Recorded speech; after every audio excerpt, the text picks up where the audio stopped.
Hey everybody, Alex from SeemsGoodMagic.com here, joined by Jamie Rigotti, regular Seems Good Magic contributor. Jamie, thanks so much for joining me here. Thanks for having me. I'm excited. Yes, we're doing Amonkhet spoilers, so we've got quite a bit to get through. What my plan is, I'm going to say a card. Sometimes I'll say what I think of it first and then ask Jamie. Sometimes I'll ask her and then I'll follow up. That way, I'm not like biasing her opinion on the card or anything like that, so we can get just our immediate gut reactions to it. But since we're jamming it hard, I'm going to try not to spend too much time on certain cards. It's easy to get carried away though, because some cards are more exciting than others, obviously. But here we go, Jamie. Let's start it off. So we've got Samut, Voice of Dissent, 3, a red and a green for a 3/4 legendary human warrior mythic. It's got flash. It's got double strike, vigilance, haste. Other creatures you control have haste, and white and tap, and you can untap another target creature. Yes, this card is incredible. I think the untap another target creature thing is like a way to bypass exert from this format. It just kind of occurred to me. So it's even better than it appears. But yes, I think this card is incredibly powerful. Obviously, double strike, vigilance, haste is like an incredible combination. So you play it on your turn, it gets to attack. You play it on your opponent's turn, you flash it in. On your turn, you still get to attack. So it's like 6 damage essentially out of nowhere. Yes, super powered card, A plus, bomb. I would first pick it every time. Lots Jamie? of keywords. Lots of keywords. Yeah. That's how you know it's a good card. Yes. Yeah, The more it's insane text, the better. for sure. Okay. Um, yeah. I mean, what else are you going to say about it? It's incredible. Of Yeah, course, you're going to take exactly. So it. Samet, a bomb. I think we agree. Next, Enigma Drake. 1, a blue and a red for a uncommon Drake creature. It's star power, 4 toughness. It's got flying. Enigma Drake's power is equal to the number of instant and sorcery cards in your graveyard. Okay, Jamie, what do you think of this one? It's I'm not as excited about this one. He's pretty looking, but that's going to be pretty tough to build around. I mean, so essentially you have like an 0/4 wall for 3 mana for a while that flies. But I think that's going to be pretty tough to build around in limited. Yeah, I don't know. I'm trying to think of all I know about the red-blue archetype in this format. Like, if that archetype is good, I expect Enigma Drake to be pretty good in it because red and blue typically are the colors that have a lot of instants and sorcery. So even if you get this out as a 2/4 flyer for 3 mana, you should be feeling pretty good about yourself. And honestly, even a 1/4 flyer, the time you play it and it becomes bigger later. So I actually like Enigma Drake quite a bit. I did get the comment. Okay, I did get the comments from the people that say I say pretty much all cards are good, which is not true. I don't say all cards are good, but I do say a lot are. I can see the value of Enigma Drake if red blue spells. Like, can you imagine this card if it was in Shadows over Innistrad, where you had the Rise from the Tides deck or whatever? I mean, Yeah. Enigma Drake would have just been ridiculously powerful in that archetype. So it really is sort of dependent on if red blue spell deck or just red blue in general. This doesn't necessarily have to be in a spells deck. I mean, if I had like 6 instants and sorceries, I would still play this card and probably still end up being fairly happy about it. So I think Enigma Drake is good on the surface. It's a card that can put people away too if you have a lot of instant sorceries. You imagine playing this late game like on turn 12 and then suddenly it's like a 7/4 flyer for 3 mana or something. Yeah, that seems like a dream. I'm just not sure how easy it's going to be to make a reality. Yeah, I guess That's that's how I true. feel. But I'm looking forward to Enigma Drake. I'm always kind of I always think that deck is cool. The red blue sort of spells deck. I got really into that Rise from the Tides deck from Shadows over Innistrad. Okay, I'm getting distracted. Back on point here. Wayward Servant next. White and a black for a uncommon 2/2 zombie. And whenever another zombie enters the battlefield under your control, each opponent loses 1 life and you gain 1 life. I play like tribal zombie decks, or at least I formerly did. So for that, this card is very exciting. Although the white-black zombies are not hugely common. Interesting to note about Wayward Servant, very important for limited in this format. All of those embalm creatures enter as zombies. So you have a Wayward Servant out, you use Embalm and bring back the creature token or whatever from your graveyard. you get to drain them. So for that reason, I really like this card because it does synergize well with one of the main mechanics of this format. Jamie, what's your opinion?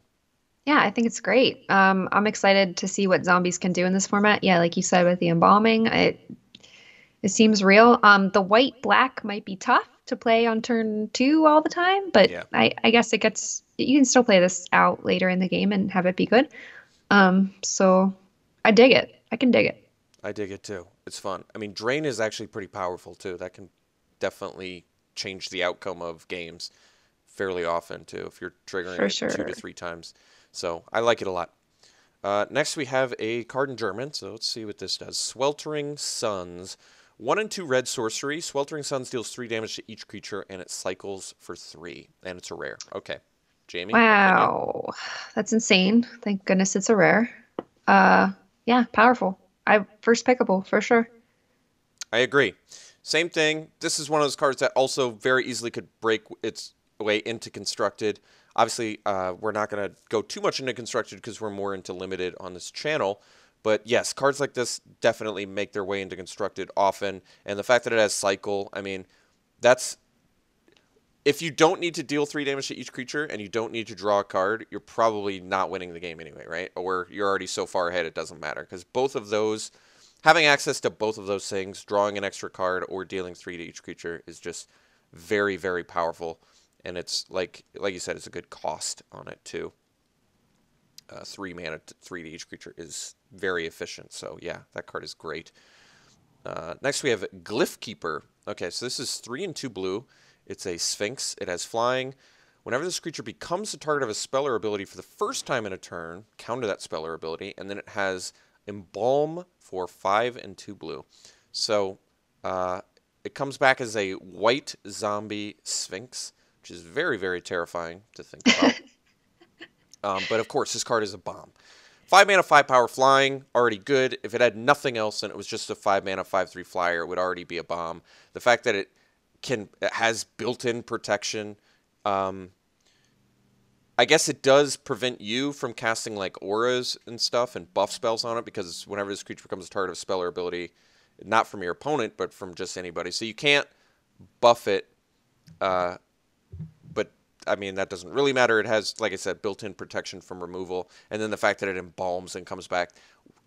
Too much value on this card. It's insane. Yeah, What do you think, Jamie? yeah, I'm kind of grossed out by the value, honestly. Like, how do you get rid of it? You have to throw two removal spells at it. And then they bring it back with embalm. Yeah, and then you have to do it all over again, except for now, yeah, it's a zombie. That this is gonna be tough to deal with for Yeah. sure. So I think Glyph Keeper is just one of those cards where you're gonna be real happy first picking that one. Oh yeah. Okay. Next, we have a god. All right, so I know Sam did a little video on his channel, and I helped out with that, and we started to talk about the gods. The gods were originally introduced back in Theros, and they had a devotion mechanic tied to them. Now we see this sort of new thing. There's no actual mechanic tied to them, but they're hyper-efficient creatures that are indestructible with other mechanics, but you can't actually do anything with them unless some criteria has been met. So let's go with Bantu, the Glorified here. 2 and a black. Legendary Mythic God. It's a 4/6 menace indestructible. It can't attack or block unless a creature died under your control this turn. And then 1 and a black. Sack another creature. You get to scry 1, and each opponent loses 1 life, and you gain 1 life. So, Jamie, your thoughts? I think it seems really good, especially if you are playing, yeah, black white zombies. Like if you have some sort of tokens that you can easily sacrifice. So you put this down on turn 3, right? And then say you have like a 1/1, just something you can get rid of the next turn. You can sack it, get your scry in, and then attack with a 4/6 menace that's indestructible. Seems powerful. Yeah. It's Oh, going to be difficult to block with, right? Unless you sack a creature like after their attackers. So this one is actually, I haven't looked at all the gods yet. I've seen 2 other ones, the blue and the red.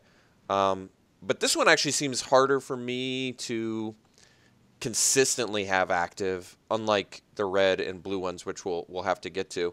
But So that's my only like concerns about this one. But all the gods are very exciting, and the fact that you can at a certain point just start sacking your creatures and just drain your opponent out too is some nice icing on the cake as well. So yeah, Spawn to the Glorified definitely seems like the real deal.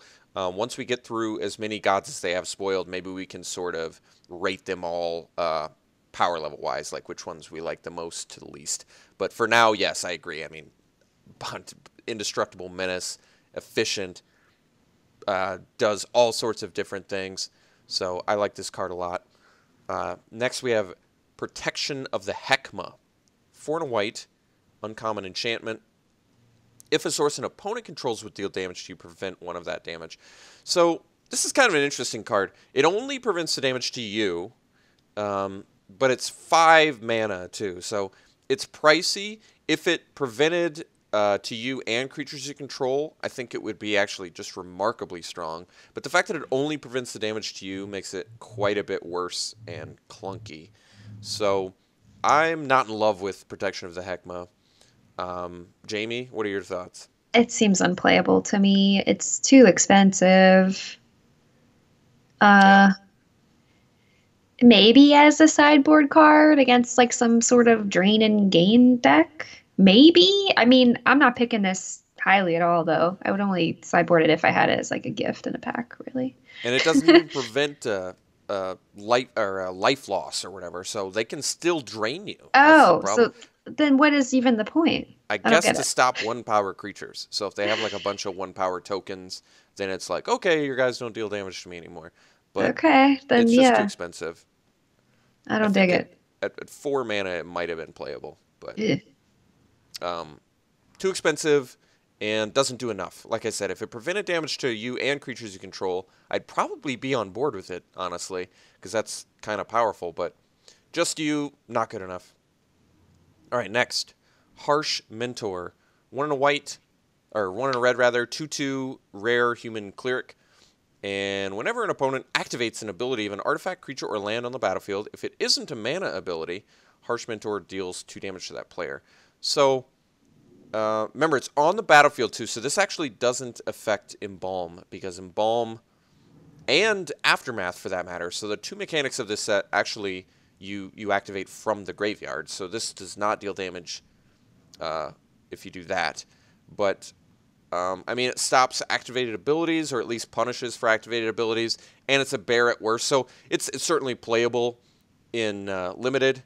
It might be playable in Constructed, maybe sideboard against certain decks, but I'm personally, I mean, I'm not super excited by this. I'm certainly going to play it in Limited probably a couple times, and it just affects your opponent, which is nice, so you can have free reign to use your activated abilities, and they can't use theirs without getting punished. But it's not like a first pick. Jamie? What? I think this card is so first pickable. Really? Oh my gosh. Number one, it's a bear. Okay, so yeah, at the worst case scenario, we're playing a 2/2 for 2. That's fine. But that seems insane. Whenever it activates an ability of artifact, creature, or land on the battlefield, if it isn't a mana ability, it does 2 damage to that player. That seems out of control. Really? Yeah, I mean all those like drain and gain stuff, like everything that's on the gods we've seen. I mean, there. What? But that's crazy. If you can't get rid of this, it seems like it's going to be a real punishing force towards your opponent.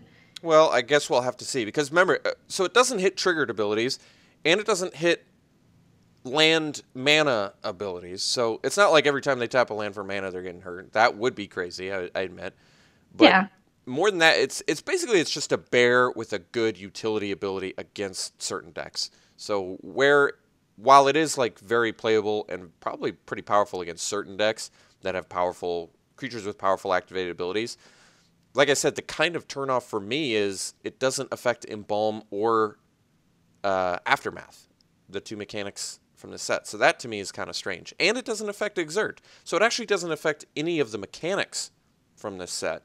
But it does affect, any sort of creature ability. And like you said, it does affect the god abilities too. So there's plenty of things that it does affect, and it's an efficient cost. I'm just not hyper excited by Harsh Mentor. And I I think, probably wouldn't first pick it over like a oh, removal spell. But yeah. Jamie, I guess you'll have to prove me wrong and prove that Harsh Mentor is the mentor we're all looking for. Okay. Next Okay. is Anointed Procession. 3 and a white, rare enchantment. If an effect would create one or more tokens under your control, it creates twice that many of those tokens instead. So, Jamie, your opinion? It's gonna go in the right deck. I don't know what that deck is yet. That's how I feel about that. It's a little expensive, 4 mana. I don't know. Um, It's a build around. exactly, I agree. It's a build around. Obviously, it works well with Embalm, right? Because Embalm creates a token, so you pay your Embalm cost with this out, you get 2 of whatever you're embalming, which is kind of cool. Um, outside of that, it works well with cards that create multiple tokens at once because it doubles that. But you're right. I think usually I'm pretty concerned if I'm paying 4 mana for something that doesn't affect the board. I want it to have some pretty big upside, and I'm not entirely convinced the upside is good enough on this, but we'll see. In Limited, I'm probably going to get thrashed once by this, and then I might change my opinion. But right now, pretty unexcited about Anointed Procession. So it's like Panharmonicon, but worse. Yes. Oh, and commenters just absolutely loved to watch people play the Panharmonicon decks, but I never really got super into it. But yes, I that's a good point, actually. I bet people are going to kind of feel the same about Anointed Procession. You're on stream, you open it, and they're like, take it, build around it. And then you're just going to end up regretting it. And they all watch Yeah. you lose and laugh at you and be like, well, why'd you listen to me then? And it's like, Yeah.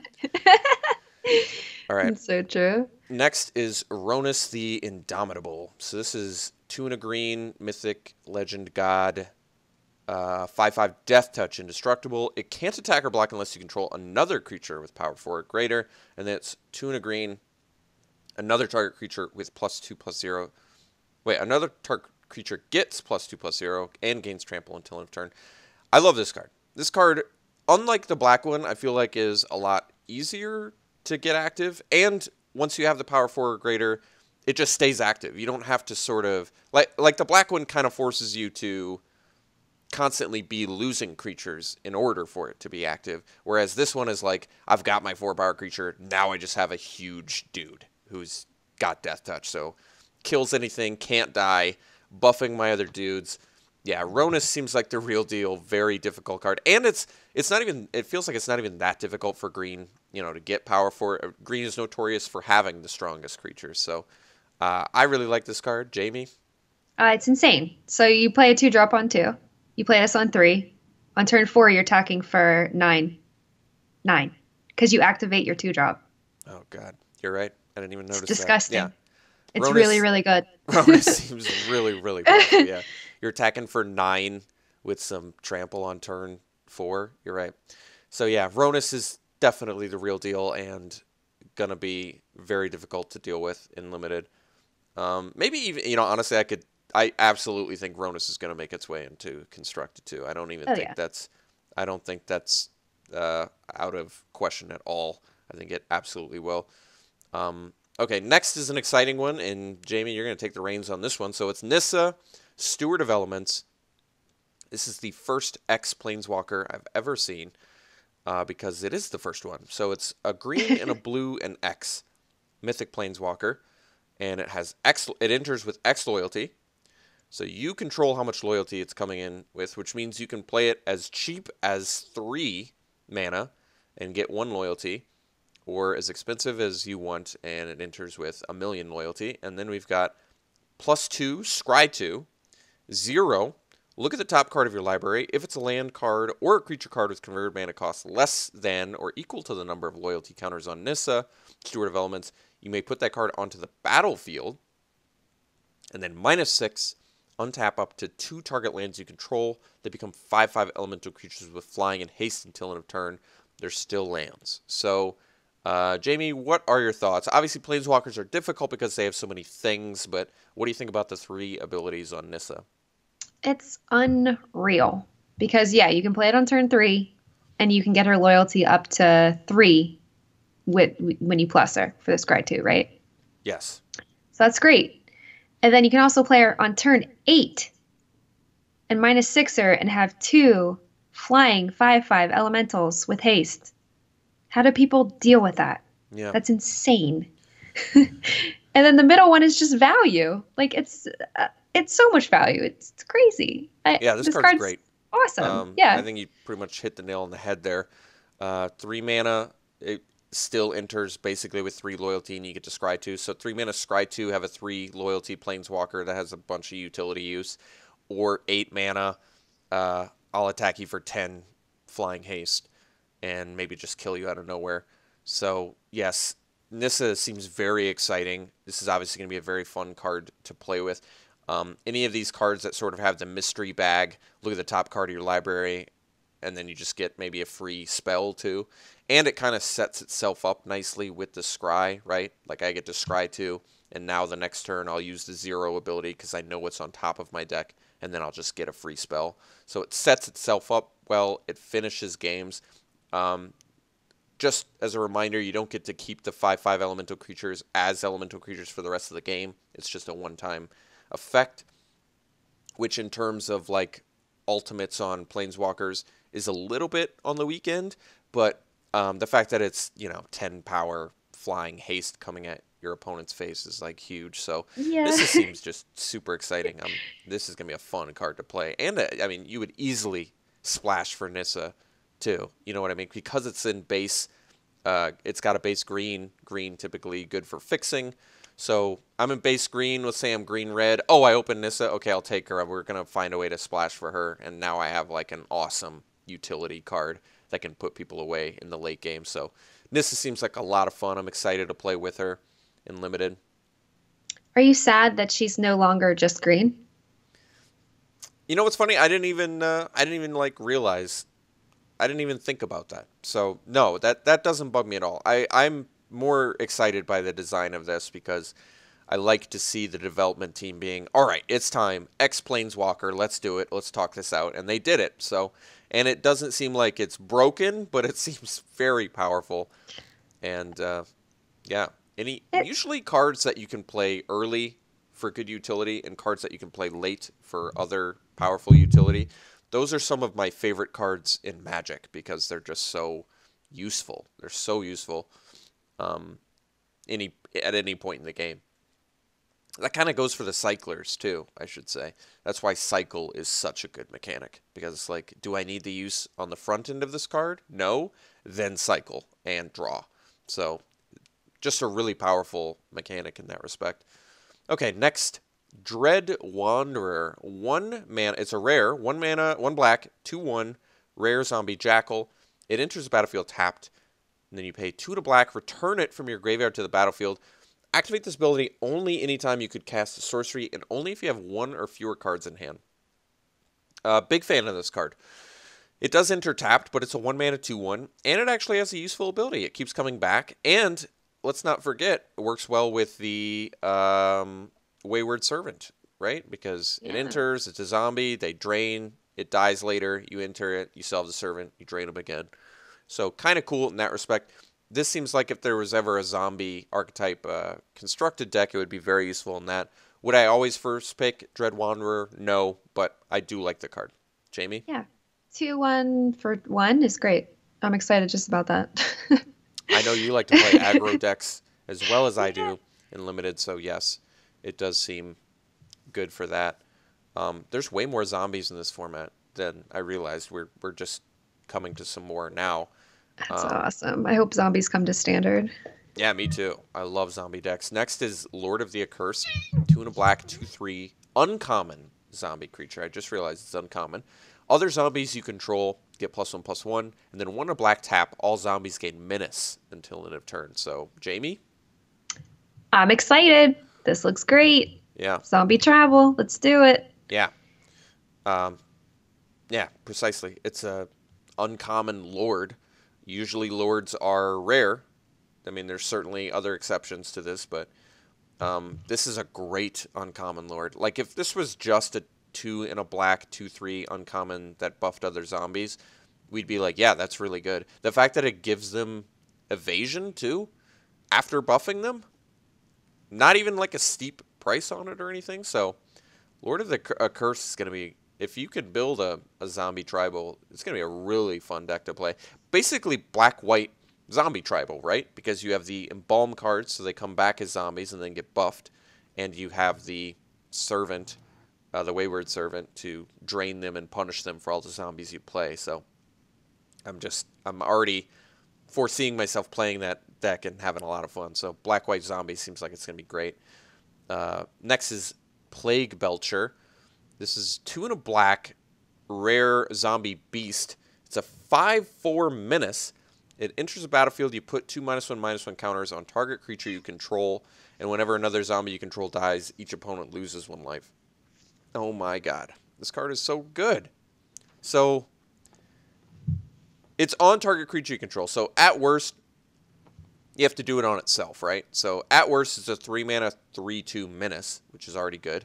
And whenever another zombie you control dies, each opponent loses 1 life. So, it doesn't trigger off itself, but that doesn't really matter.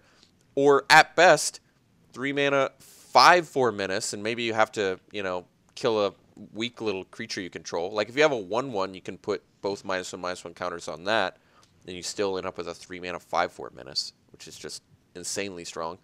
So, and maybe you kill one of your own zombies, so then you even make them lose a life. So yeah, Plague Belcher seems super powered strong, especially for a black creature, since black creatures typically are on the weaker end. Jamie, what do you think? It looks great. Yeah. I mean, at the worst, like you said, it's a 3/2 menace for 3 with like an upside. That's great. That Yeah, seems like value to me. That's why it's easily a first rare. pickable card. Yeah. Okay. Next we have a land here. So Sun-Scorched Desert. This is a common desert land. So Camel does get affected by this, if we recall. All creatures attacking a band with Camel are immune to damage done by desert. So this will Whoa. not affect Camel. Um, so when Sun-Scorched Desert enters the battlefield, it deals 1 damage to target player, and then you can tap to add. Ooh. Jamie, I think this one is you first. So what's your opinion about this card? I mean, I'm probably never playing it. Because, like, I mean, you want your colored mana, right? What is Yeah. colorless mana gonna do for you? I don't think it's playable. I'm very intrigued by this card because I'm trying to think, how hyper aggressive would I have to be where I'd want to play a colorless land that just deals damage. That is not easily preventable either, right? Because it's coming from a land, so it doesn't they can't prevent damage from creatures. It's just like a colorless source of damage for free. I mean, maybe you take it late and you can sideboard it in against people that are playing planeswalkers because it's like surprise damage to your walker. But I don't really see any other reason to play it. I don't I know. feel like I'm gonna die to this card. I feel like I'm gonna be in Really? a game and I'm like, oh, I'm at 1 life, but I stabilized, and then they're like Sun-Scorched Desert. What? So this is unique though. I feel like somebody's gonna do something nasty with it. Like, I don't know why I'm envisioning something that turns all your lands into like one type of land, and then all of a sudden, I don't know. I'm thinking like Valakut deck, or I don't know. If you know something that can abuse this in the comments, some fun thing, because it does seem like it's asking to be abused. I just don't know how. But you're right. It's not like a super exciting card. You're not going to take it early. You're probably not going to take it late. You're not going to play it often. But if you are hyper aggro, I would definitely consider playing it as a one of. Like, I don't think it's too bad. Okay, I've gotten next mana is screwed too Grim many times. Strider. Sorry. 3 and a black, 6/6, uncommon horror. Grim Strider gets -1/-1 for each card in your hand. Jamie, opinion? I don't know. I don't know how I feel about it. On turn 4, when you play a 4-drop, like how many cards do you have left in your hand usually? I would say 3 or 4. Yeah, so I'm not excited about it, but there's probably a lot of ways to get rid of your cards quickly if you play the right deck. I don't know. It could fit in the right deck. I like it. It's one of those cards that's a great top deck too, which is kind of cool. It's like, oh, Oh man, yeah. we're in trouble. Oh, I top decked a 6/6 for 4. Okay, well, we're better now. So I like it in that respect. like you said, it kind of depends on how many cards on average you're going to have on turn 4, right? But I think on average, you should say you probably have 3 cards left on turn 4, usually. So then 4 mana, 3/3. Heal Giant, not great, not terrible. Heal Giant that gets better later, maybe. This is actually kind of a hard card to play because you have to constantly track how many cards you have in your hand, especially after combat situations. There's going to come a time where it's got 2 damage on it and it's a 4/4, and then maybe you draw a card somehow and you're like, oh no, and then it dies. So you have to be careful when you're playing That's with this true. card, especially in combat situations. Cards that change uh, just as, as the game is flowing, you really have to pay close attention to in combat situations. But you're right. I don't know exactly, like, I don't prioritize this card super high, and I probably wouldn't first pick it too terribly often. But I can see decks where it would be good, like especially aggro decks that are just spitting their hands out super quickly. This would be nice to have at the top end, right? Yeah, You're going definitely. 1 drop, 2 drop, 3 drop, 4 drop Grim Strider, and it's probably like a 5/5 or a 6/6. It's pretty good. Next, Cryptic Serpent, 5 and 2 blue. It's a 6/5 uncommon serpent creature. It costs 1 less to cast for each instant and sorcery card in your graveyard. So, like the Drake, this is a card that's related to instant sorceries in your graveyard. So, if that's a real deck, which it starts seeing as we've seen another card now that's related to that, maybe it is sort of a deck they're trying to make work. Um, Maybe this could be like the what's the serpent, the Gear Seeker serpent or whatever from Kaladesh. Maybe this is trying to be in that same vein where it rewards you for sort of building your deck a certain way. But I mean, if you ever pay 5 mana for a 6/5, you should feel pretty good about yourself. But to be honest, I would say this is worse than Gear Seeker Serpent was in Kaladesh. So I'm less excited about it than I am about Gear Seeker Serpent. So I would not prioritize this card super high in draft. If I'm in the blue-red spells deck, I'll be very happy to have it. But outside of that, it's just expensive to play. Jamie? Yeah. I'm same thing. It's not as good as the Gear Seeker Serpent because it doesn't have that game-ending ability Yeah. of making it unblockable. Yeah. So, yeah, it's definitely not exciting, but if you're in the right builds, it'll make your deck, but I would not prioritize it at all. Yes. Okay. Next we have Deem Worthy, 4 and a red, instant uncommon. Deal 7 damage to a creature. You can cycle it for 4, and if you do cycle it, you can have it deal 2 damage to target creature. What do you think, Jamie? It seems great. I like the flexibility of it. If you don't really need it to do 7 damage, you can draw another card and deal 2 damage. That's pretty nice. That's really good. Yeah, I agree. Yeah. 4 mana, uncounterable. Draw a card and deal 2 damage to a creature. Plus, I don't know if we haven't gone over any yet, but there are cards that trigger abilities when you cycle or discard too. So this even works well with that, right? You have one of those on board, you cycle this, you get the effect of that card, you deal 2 damage to a creature, you draw a card.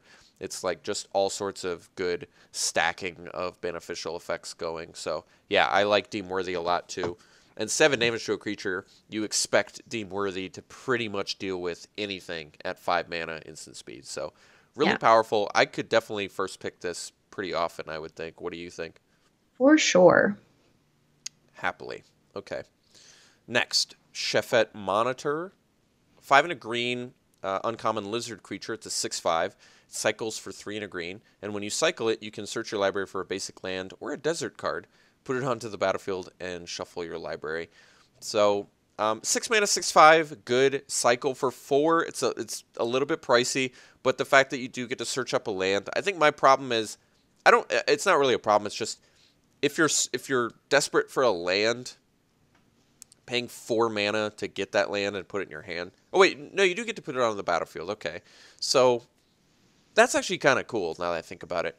End of your opponent's turn, I'm going to cycle for 4 and just put a land that you didn't know about on the battlefield and draw an extra card. And you can even stack it where you can deck thin first, right? So that you can put the land out and then draw the card from the cycle. So you have less of a chance of drawing another land from the cycle. Now that I've kind of talked myself through this card, I actually like it quite a bit. it's pretty good. What do you think, Jamie? I still think that's pretty expensive to cycle it. Even though you're finding it at basic land. Like, why would you not want to just wait a few turns and play a 6/5? I don't know. I can't Yeah, see I a guess. situation where that would be favorable. Yeah, I mean the only situation is you're getting beat down hard and you're at 4 mana and you're like, I guess I'm not gonna be able to find 2 lands in time, so I need to find something else and I guess ramp. Or you have like a card that you're splashing for in hand and you're like, okay, I would rather play this splash card, so I'm gonna cycle, draw an extra card, and make sure that I'm fixed for this splash card. And I guess it can find the Sunscorched Desert if your opponent's at 1 life and be like, Hmm, okay, cycle for 4, kill you. there you go. But Chef at Monitor, I don't know how highly I'm going to prioritize this in draft yet. It kind of remains to be seen. I think the cycle decks are going to be pretty popular just because cycle is a popular mechanic. So if you have cards that reward you for cycling, um, I think cards like this are going to be much more higher priority than they might appear on the surface.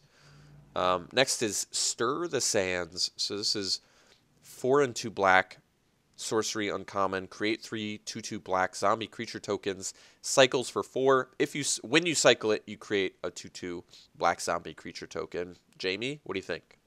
Zombie tribal. Yeah. It's great if you have the right deck. It's perfect. And then yeah, the cycling ability that gets you a 2/2, that's awesome. How about outside of a zombie tribal? Just Uh, surface vacuum. it's fine. I mean, you're getting 6 power and toughness for 6 mana, so it passes the vanilla test. Yeah, I'm a huge fan of this card. It creates a bunch of bodies. It's a great emergency card to have. And the fact that you get the surprise zombie creature token on blocks if you cycle it is not to be overlooked, right? Maybe they attack with, maybe they're attacking with like a 2 toughness rare creature that you wanted to get off the board, and you're like, okay, I'll cycle Stir the Sands, draw a card, make my 2/2, block your rare, kill that, trade, draw a card. So I like that it can kind of catch them off guard too, and you get like a surprise blocker. Or Yeah. potentially a surprise attacker if you cycle it at the end of their turn and need an extra 2 points of damage in there. So really powerful, actually. I think Stir the Sands is great. And for some reason, it just occurred to me that this card's an uncommon, which is like really, really strong. I'm really impressed with black so far in this format. It seems like all of the black cards that we've gone through so far are pretty awesome. So, pretty impressed. Okay. Next is Vizier. Is it Vizier? I never know how to pronounce that word. Of Tumbling Sands. 2 and a blue, uncommon human cleric. It's a 1/3. You can tap to untap another target permanent, and then it cycles for 1 and a blue. And when you cycle it, untap target permanent. This card is actually just the reason that I like this card so much is it's blue ramp, and blue ramp is pretty unusual. You really don't see that too often. So the fact that you can untap another target permanent means untap one of my lands, right? So you can jump from 3 to 5 or 4 to 6 with this card pretty effectively. And the fact that it cycles too, and maybe gives you a surprise block if you have like a tapped creature and they're like attacking into it. I'll just cycle and I'll untap my creature. I'll draw a card and I'll block your dude that you attacked with. So I really like this card a lot, actually. I think Vizier of Tumbling Sands is quite good. What do you think? Yeah, I think that he's gonna have a target on his face. You might not be able to untap another target permanent because Yeah, they might remove it really quickly because that's really powerful. But yeah. yeah, Blue ramp, highly unusual. So seeing that, and I think there's going to be a lot more use in that too. I mean, beyond blue ramp, the fact that it's untap another target permanent means I've got a creature with a great activated ability. Okay, I'll just use it twice per turn. So yeah, it's really powerful actually, and it works. I mean, it works with artifacts too. Just a really versatile card. So I'm a big fan. I mean, granted, on its surface, it's a 3 mana 1/3, so it's not going to be like ending games on its own, but it's got a great little toolkit component to it, which I like a lot. And the cycle. I mean, it's got cycle on it. What could go wrong? I think this is mm, easily first pickable for that alone. The fact that it has all that use to it. Yes, big fan. Okay, next is Heaven and Earth. And just so I don't hurt my neck, we're going to read it like this. So Heaven is instant. It deals X damage to each creature with flying. So we've seen that before, Hurricane. And then Earth has the Aftermath, which means you can only cast a spell from your graveyard and then you exile it. It deals X damage to each creature without flying. So think about it this way.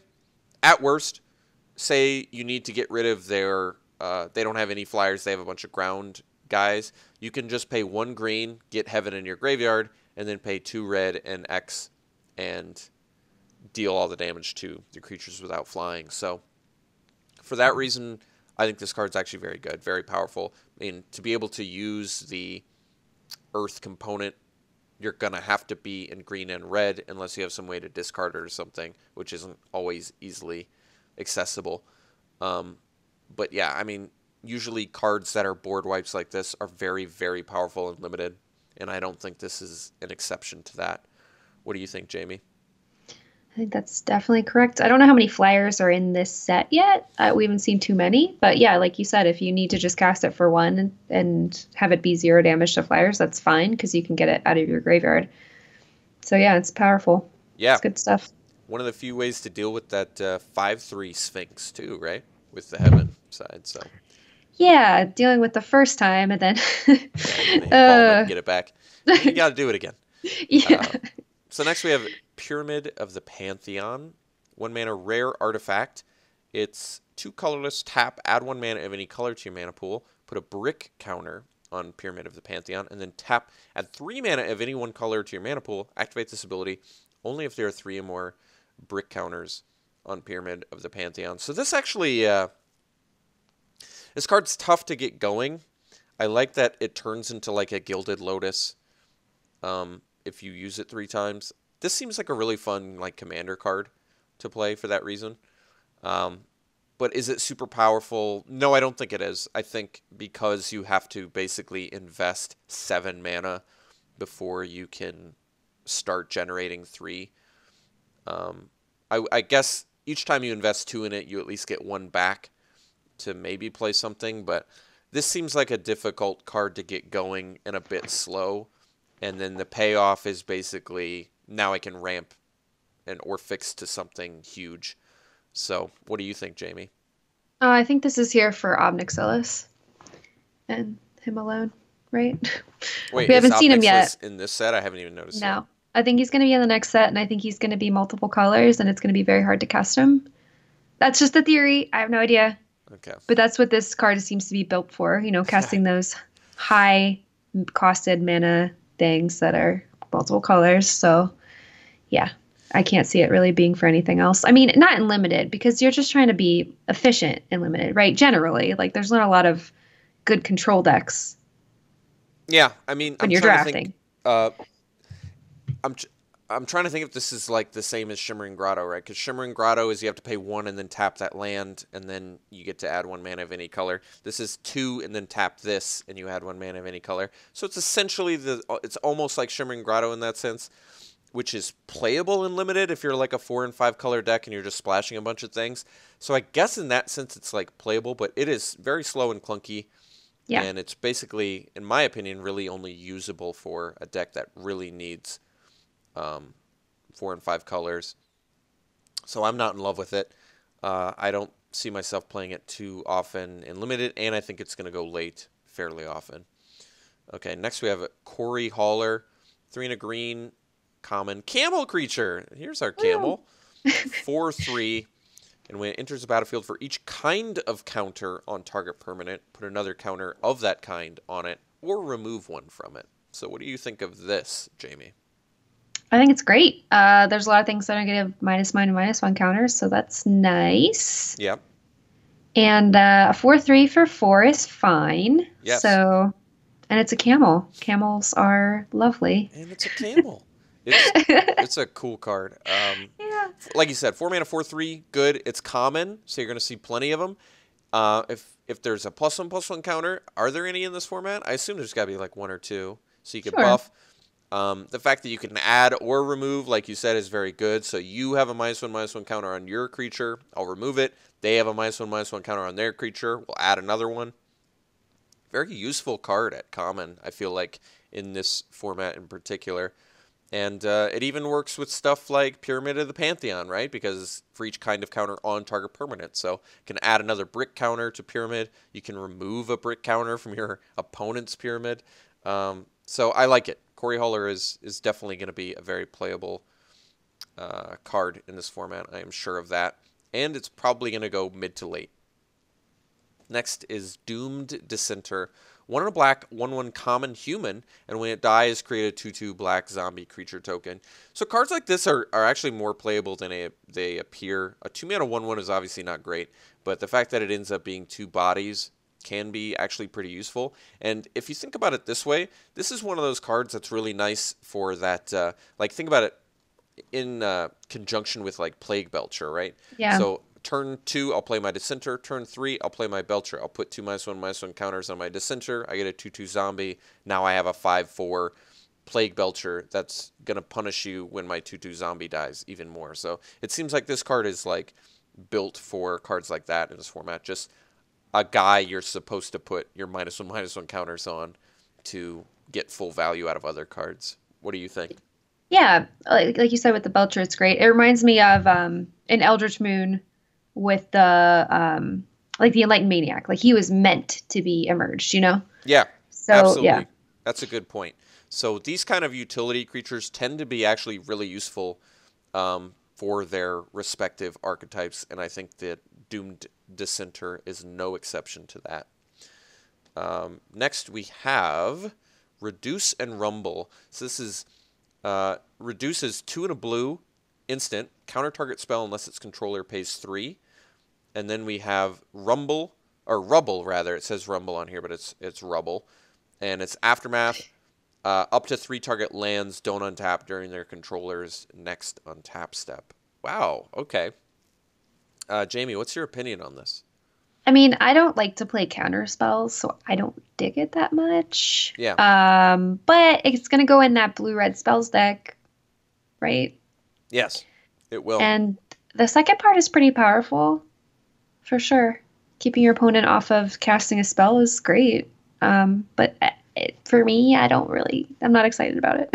I'm trying to think how it's best used, right? And the way that it's best used is your opponent plays like a 5-drop. You're like, okay, reduce it.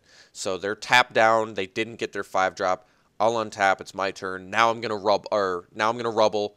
So 3 of those lands of the 5 that you tap to play your spell don't untap. So I just countered your spell, and now I'm starving you of resources for your next turn, and I can do whatever I want with my creatures ideally on your board. So it's like in that respect, it's almost like a tempo card. So I Yeah. think this is going to be good for tempo decks, right? Because I'm going to counter your big thing, and now you can't untap your lands. So for that deck, it's useful.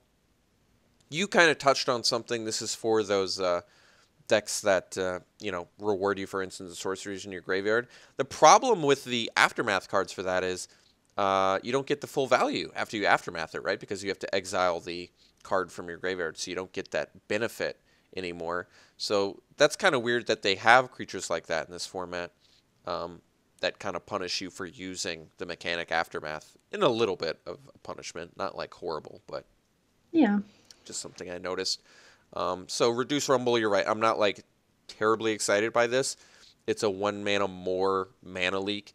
And mana leak is typically less powerful, much less powerful in limited than it is in constructed, because in constructed you're usually playing things very efficiently, like your whole deck is curved out at like 2 or 3 mana, so countering it and making them pay 3 is a lot less feasible early on.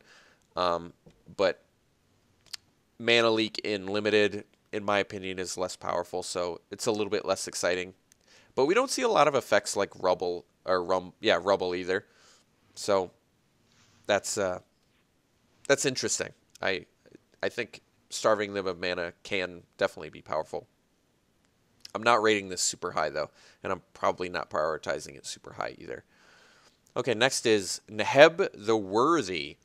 1 a black and a red, rare Minotaur Warrior Legend creature. It's a 2/2. It has first strike. Other Minotaurs you control have first strike. And as long as you have 1 or fewer cards in your hand, Minotaurs you control get +2/+0. And whenever it deals combat damage to a player, each player discards a card. wow, there's a lot of things tacked on this card. So ideally, it's a 3-mana 4/2 first strike, which is very good, and a 3-mana 4/2 first strike that makes each player discard a card when it deals combat damage to a player can also be very good, especially since basically you would have one or fewer cards in your hand already if it's a 4/2 first strike, right? So there's kind of a lot of depth to this card, more than you would think, especially since it buffs other Minotaurs. Are there a lot of Minotaurs in this format? I guess that remains to be seen. What do you think, Jamie? That's a lot to read on one card. So yeah, if there's other Minotaurs, I mean, it's a great build around. If you're playing it as a 2/2 first strike for three, I mean, it's all right, right? But so you have to play this in a deck that is going to spit out cards quickly because you want it to be a 4/2 first strike, right? Yes. I don't know that I'm going to first pick this card a lot of times. I probably just want removal over it. Yeah, I don't I know don't yet. know. I feel like I want to try it out because Yeah. you do have to have each player discard a card, so it can end up punishing you too. If you have like one card left in hand, you're gonna have to discard it if it deals damage. So Yeah. it can be a disadvantage, but you're also, I mean, taking cards from their hand too.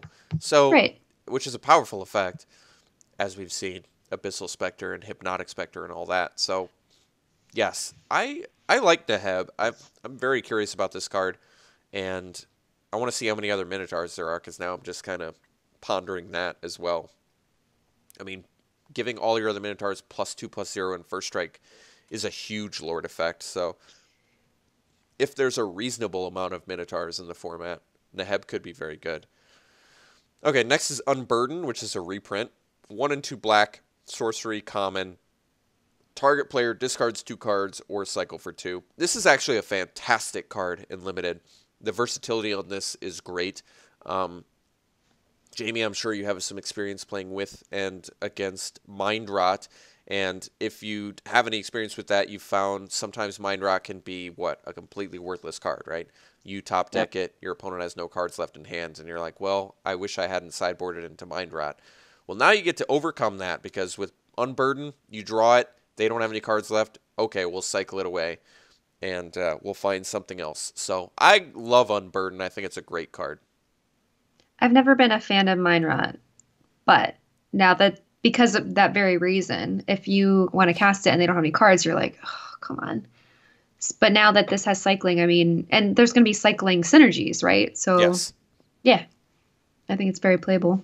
Yes, I think it's very, very playable in this format. More playable than it was in the last format I did in. I want to say it was not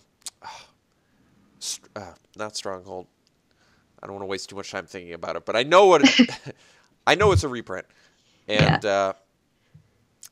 and I think, like I said, it's going to be more powerful in this format than it was then because of those cycling synergies. So Unburden, I think, is actually going to be much more highly prioritized than one might expect. I think it might go pretty early because I do, like I said, I do think the cycling decks are going to be very, very popular. All the cycling synergies. People just love to play cycling synergies. The Astral Slide deck from way back in the day was one of the, probably just a tier 1 constructed deck. So it was popular then. It's definitely going to be popular now. Next is Pull from Tomorrow. X and 2 blue, rare instant, draw X cards, then discard a card. Jamie, what do you think? Seems great. I Yeah. used to hate draw cards. I'm like, why would I want to draw cards? So I just have my own cards when I draw them naturally. And then I was like, wait, when you run out of cards, it's just so good. Yeah. So yeah. And the fact that it's X in the mana cost, that's amazing. So you And can it's kind of use instant it, too. yeah, whenever you need it. And then like as the game goes on, it gets more powerful. I love Yes. it. It's great. So I agree. Pull from Tomorrow is fantastic, and this is another card that I think will absolutely make its way into Constructed. What control deck doesn't want to leave up 7 mana and be like, play something, counter it. Not play something, draw 5 cards. So really, really good. Next is Never Return. So Never is 1 and 2 black sorcery, a rare. Destroy target creature or planeswalker. Good. Next is Return. Aftermath. Exile target card from a graveyard. Create a 2/2 black zombie creature token. So this is cool. Return seems a bit expensive, I guess, but 4 mana to get a 2/2 black zombie creature, and they have to have a card in their graveyard. I guess that's not terribly difficult, especially if you just destroyed something. And the fact that it hits planeswalkers too, very good. I like this card because you can also steal their, say they have like an Embalm card or an Aftermath card of their own, you get to steal that effect with return. So I guess that kind of justifies the 4 mana cost on it a little bit more, Yeah. regardless if you're just playing this for never. Oh, it's also, I should mention, an Aftermath card where both sides of the card are the same color. It seems like a lot more of those cards are 2 different colors, right? So I like this card a lot. What do you think, Jamie? It's amazing. Even if you're just playing as Never, you're going to take it. It's murder, right? But with the extra Planeswalker, right? Yeah. Murder was just target creature. Creature or Planeswalker. Oh, Wait, so it's murder. I don't no, remember. murder was just creature. Okay. So Yeah, it's better than so murder. Well, murder was an instant too, though. So it's fine. Whatever. It's the fact that it's a sorcery doesn't matter. It's all good. it's It's I like, mean I would say it's certainly worse because it is a sorcery. But the fact that you're well, right, it hits Planeswalker too. I think that will actually be certainly useful sometimes in yeah. limited. Not often because it's a rare effect and Planeswalkers are mythics, but often enough where you're gonna be really happy when you do have it. And the fact that it just deals with any bomb and then deals with their aftermath cards or their embalm cards and rewards you with more value. So yes, Never Return is very good. I'm first Very, picking very it for good. sure. Certainly first pickable. Yeah. Next, Honored Hydra, 5 and a green, rare Snake Hydra creature. It's a 6/6 Trampler, and then it embalms for 4, so it comes back as a white zombie Snake Hydra. How terrifying! What do you think, Jamie? Uh, I'm looking at it as 2/6/6s for 10 mana, which is insane. Yeah, So I want that in yeah. my This deck card's a at all bomb. times. This card's Yeah, a first yeah. pickable bomb. 6 mana, 6 power, trample. Great. They kill it. You embalm it. Deal with it again. Great card. Very, very high value in limited. Big fan. Next, Oketra the True. So this is the white god. 3 and a white for a mythic god legend. It's a 3/6 double strike with indestructible. It can't attack or block unless you control at least 3 other creatures. And 3 and a white create a 1/1 white warrior creature token. So yes, this is easily first pickable, as are all of the gods, of course. This one is less easy to get active, I would say, than the green one. But the fact that it can make an army, and they're not just 1/1s, they have vigilance too, which is actually kind of relevant. It lets you attack and still keep back on defense too in situations where you have a bunch of them. I really like Oketra the True a lot, and Double Strike is obviously no joke. Jamie, what do you think? I mean, I think it's, yeah, not quite as easy as the green, right? Because the green you're probably activating on turn 4. Yeah. This one you're probably activating on turn 5, though. If you curve out 2-drop, 3-drop, you play this on turn 4, then you can at the very least create a 1/1 on turn 5, but you probably have another creature to play, Yes. hopefully. So I think Ideally, it's yeah. fine. So I like Oketra. Definitely a cool card. I think we'll come back to her once we've got all of the 5 gods, and we'll do a little hierarchy of we'll rate them. I think we'll just from best to worst. Okay, next we have Censor. 1 and a blue instant counter target spell unless its controller pays 1, and then it cycles for a blue. So more expensive for spike, but it also has cycling. I think this card's playable. This card's Yeah. actually more playable than it looks because making your opponent pay 1 extra, typically not great, especially when you're having to pay 2 for that effect. But 1 mana cycle. It's also an uncommon, which makes me think maybe they know something I don't know. Like maybe it's even more powerful than it appears if it's uncommon. What do you think, Jamie? I know you don't like counter spells, but what do you think about this one? Yeah, well, I'm not a huge fan of counter spells, but the cycling makes me want to give it a try because if you don't need it, you can always cycle it. I mean, I think it's fine because a lot of people will tap out. They're not going to play around this since it is uncommon. Yeah, I agree. So, I like this. I think I like this card quite a bit. I think this is going to be one of those things where if they play around it, like you said, you get to cycle, right? So they're like, I'm leaving 1 up just in case you have Censor, and then you're like, okay, I'll cycle it. or they don't play around it and they get punished hard. And think about it, how much of a feel bad is it if you're getting censored on your like 5 or 6 drop, right? That's harsh if you're getting Yeah. countered for one. So I like this card. This seems like a fun one to play in limited, and I think because it has cycling, pretty much all of the cycle cards I think are going to be much more highly prioritized than their effect would lead you to believe. Like I said, I don't think Censor obviously not a super exciting card if it didn't have cycling. The fact that it does have cycling, I think, is going to make this a much, much higher pick in people's priorities than normal. Okay, next is Vizier of the Menagerie. 3 and a green, mythic Naga cleric creature. It's a 3/4. You may look at the top card of your library. You can do it at any time. You may cast the top card of your library if it's a creature card, and you may spend mana as though or mana of any type to cast creature spells. What do you think, Jamie? This is insane. I love it so much. Look at the artwork too. It's so cute. Yeah, Snakehead, a Naga, I guess, not a snake, but Oh, I love similar. it. Um, It's value. Look at that value on there. It's so good. yeah. The beauty of this card is you get the information your opponent does not, right? Because you're the one that gets to look at the top card of your library. It doesn't say And reveal. Yeah. yeah, and just it's green card advantage. Green card advantage is always fantastic because green is more of just playing like efficient creatures and beating down. So anytime they have cards where you're gaining card advantage like this, where you basically have an extra card in your hand a lot of the time, if you have enough creatures in your deck, that is. And what do you think about the third ability that you may spend mana as though or mana of any type to cast creature spells? Do you think that will come up often or not really? No, I don't think so. Because you're not going to just put in powerful creatures you won't otherwise be able to cast. I agree. So I don't think it's going to come up that often, but if you're playing like a 2-color deck and you have color intensive spells, it may help alleviate some problems you have with that. So I agree. It's actually a little odd to me that it's mythic. Typically I don't know their criteria, I guess, for what qualifies as a mythic rarity and what qualifies as a rare rarity, because we've seen some rares like that Sphinx, for example, is just a rare, right? A 5-mana 5/3 that you can't easily kill and embalms. That seems like it could be mythic quality to me. That's super strong. Hmm. Why is this a mythic, I guess? What qualifies this as a mythic? I don't know. It seems really good to me, though. You may look at the top card of your library anytime.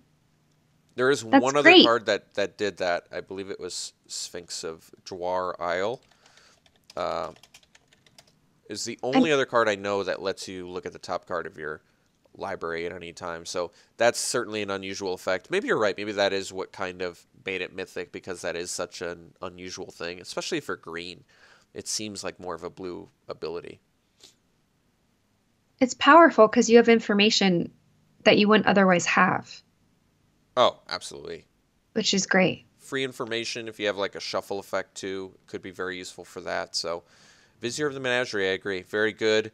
I would like to know in the comments section, if you'd like, what is the criteria for something that makes something mythic? What's the criteria for something that's just rare? Okay, next, Liliana's expertise. Well, Lily, how are you? 3 and 2 black, enchantment. Zombies you control get +1/+1, and when it enters the battlefield, create 2/2 zombie creature tokens. Oh my gosh, this card is so much fun. 5 mana, and you get 2 3/3s, and you buff the rest of your zombies. This card's fantastic. It's a very powerful enchantment. I Yeah. look forward to opening and playing this one. Jamie? Yeah, very excited. Um, I love the whole zombie thing. Yeah. Yeah, me I'm ready too. to play this card. I'm very excited to play Black White Yeah. Zombies.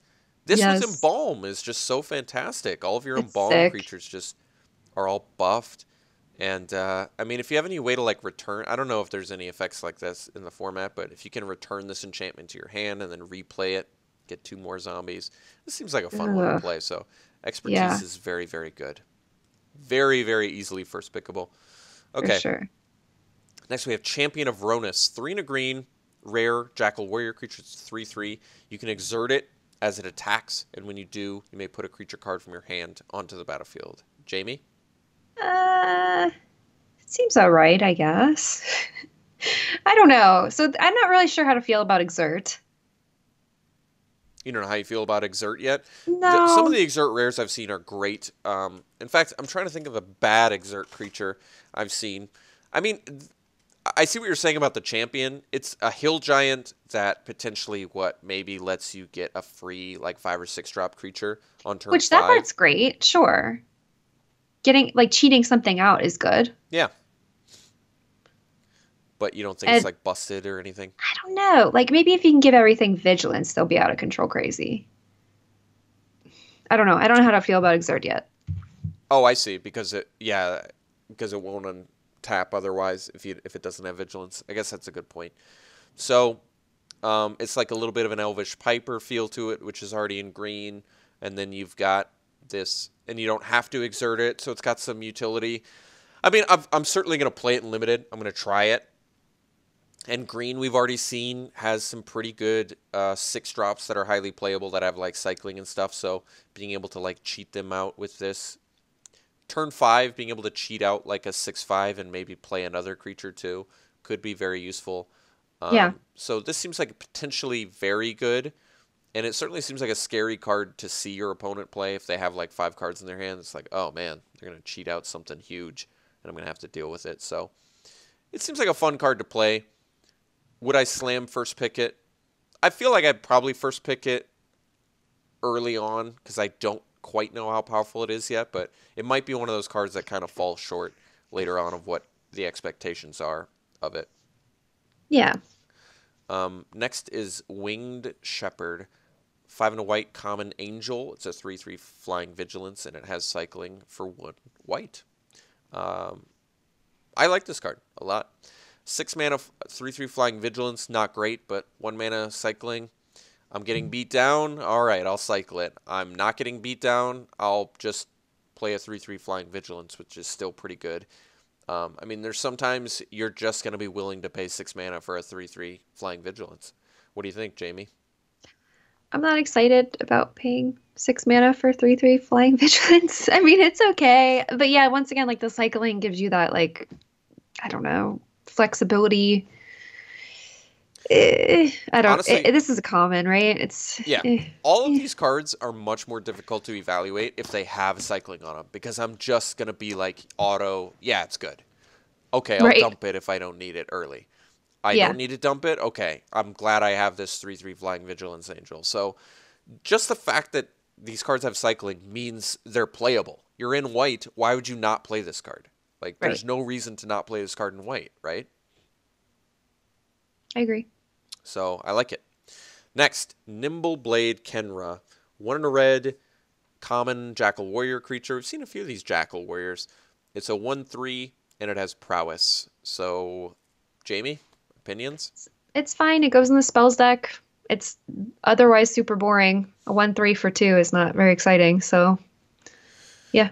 We've seen this in the first set that had prowess, I believe, Khans of Tarkir. It was a white card, 1 in a white for a 1/3 prowess. And that was playable. That was certainly playable. I tended to go pretty late. I think this, like you said, probably is going to be similar. It'll go fairly late. I expect it to go fairly late.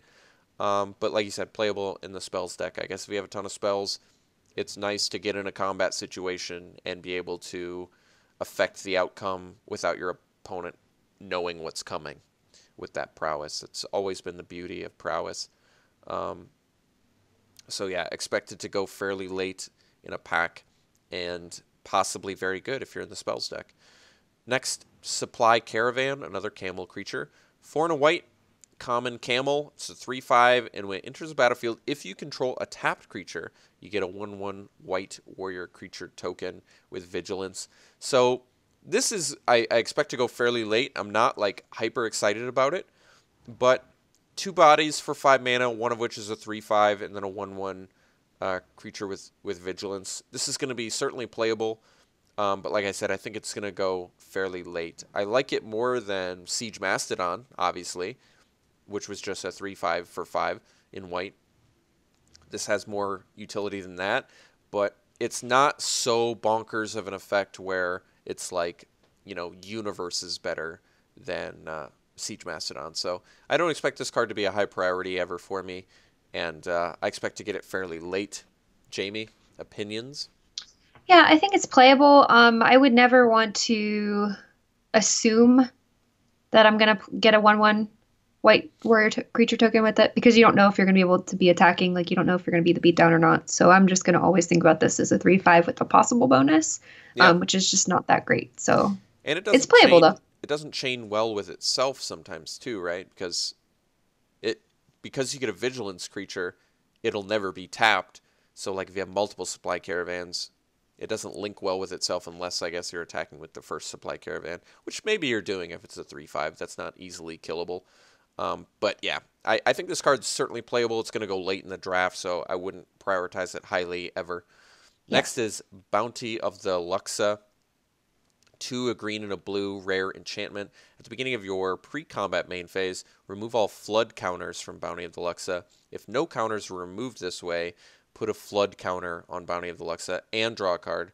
Otherwise, add colorless green and blue to your mana pool. All right, so let's establish everything that's going on with this card. So pre-combat main phase, you remove all flood counters from it.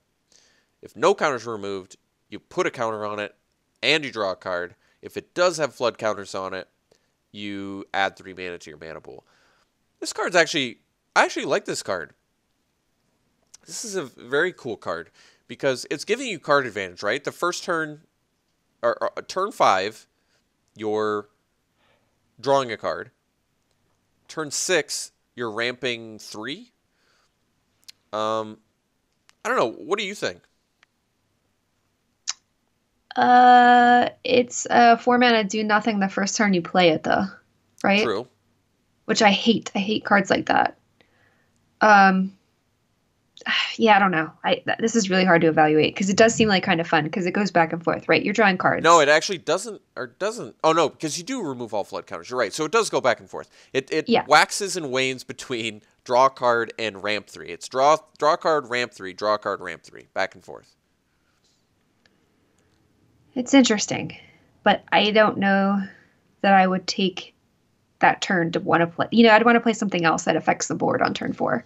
I don't know what the ideal deck for this is, I guess. Yeah. If you're like if you're a stall, if you've got a great late game plan and you're a stall deck, I could see this card being very good for that, right? Because it gives you the card advantage you want, and it lets you ramp with the card advantage that you're getting. So it lets you play more spells on the turn after you draw the card. So Yeah. for that reason, I like it for the stall decks. Other than that, obviously not that useful. The fact that it's green-blue makes me think you're not going to have to first pick it. I could totally see this card wheeling, too, for that reason. The fact that it's green-blue and it's sort of your deck has to be a certain way for it to be useful. So in that sense, I like that you can be in green-blue, open this, and not have to first pick it, and you'll probably get it back, which is cool, and probably play it. Yeah. Next is Dissenter's Deliverance. 1 and a green, common, instant, destroy an artifact, cycle for green. What do you think? It's great for standard. Yeah. Yeah, it is. Would you just main deck this in Limited because it has cycling? Would you just not really care and be like, sure, you know what, I'll main deck it because I can cycle it? No. I wouldn't because it depends on how many artifacts. Like if it was like in Kaladesh, sure, of course, but like I don't know how many artifacts are actually going to be in the set. I don't think it's even worth it. We haven't even gone over that many, have we? We've only done a couple, and they've been pretty utility. We haven't even seen any artifact creatures yet. So I probably agree. I think the only exception to that would be if my deck was a bunch of cycling synergies, I'd be happy to main deck it for that. But other than that, yeah, I don't think destroy target artifact outside of a cycling synergy deck is useful enough to main deck. Next, Angel of Sanctions. We've got a mythic here. So 3 and 2 white, 3/4 mythic angel with flying. When it enters the battlefield, exile target non-land permanent an opponent controls until it leaves the battlefield. And you can embalm it. Oh my gosh. It's pretty gross. Angel of Sanctions, obviously a bomb. So it's an A+ bomb. I'd first pick it every time. Jamie, do we really need to go too much deeper on Angel of Sanctions? It's insane. It's like Fairgrounds Warden with flying, and you get to bring it back again. Yeah, and That's beyond, insane. because Fairgrounds wouldn't just hit creatures too, right? This hits Right. permanents. That's anything. Yeah. I mean, it's like, yeah, So it's gross. bonkers card, super powered, and I want a zombie angel on my team too. That sounds Yeah. really scary. Next is New Perspectives. 5 and a blue, rare enchantment. When it enters the battlefield, draw 3 cards. As long as you have 7 or more cards in hand, you may pay 0 rather than pay cycling costs. So 6 mana, draw 3. Okay, not great. As long as you have 7 or more cards in hand, pay 0 rather than pay cycling costs. So I guess if your whole deck was cycle, it's cool that you can just start going crazy with cycling. I think in that sense, this is almost more of like a constructed card, because you could have like 30 cycle cards in your deck. You play this, and all of a sudden it's just, I'm going to cycle through my whole deck for free. But But limited, not quite as good. well, Jamie? you have to have 7 or more cards in your hand. So as soon as you pay the first cycle cost, you have 6 cards in your hand, right? No, because It's it replaces itself. It cycles. oh, that's right. So you go back up to 7. Yeah. Okay. No, I guess you're right. Yeah. I don't know. I don't think it's going to be very good and limited though, right? Yeah, you'd have to have every single cycle card for it You to be are good. right that the cost is, it doesn't just straight up give you 0 on your cycling costs. You are right about that. You do actually have to get it to the point where you have 7 cards in your hand before you can abuse the cycle effect. Yeah. I'm just, the fact that it gives you 3 cards, I think helps with that.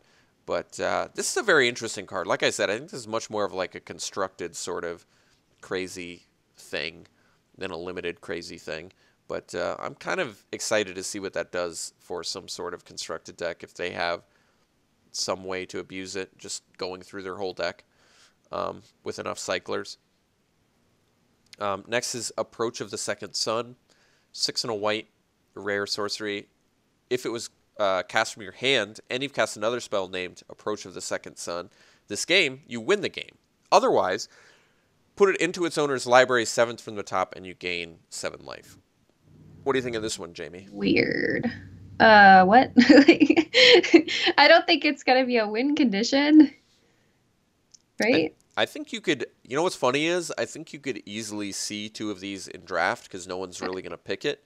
Yeah. So it is possible that you could have the Approach of the Second Sun limited deck. I don't even think that's out of the realm of possibilities at all, actually, because this is 100% going to wheel.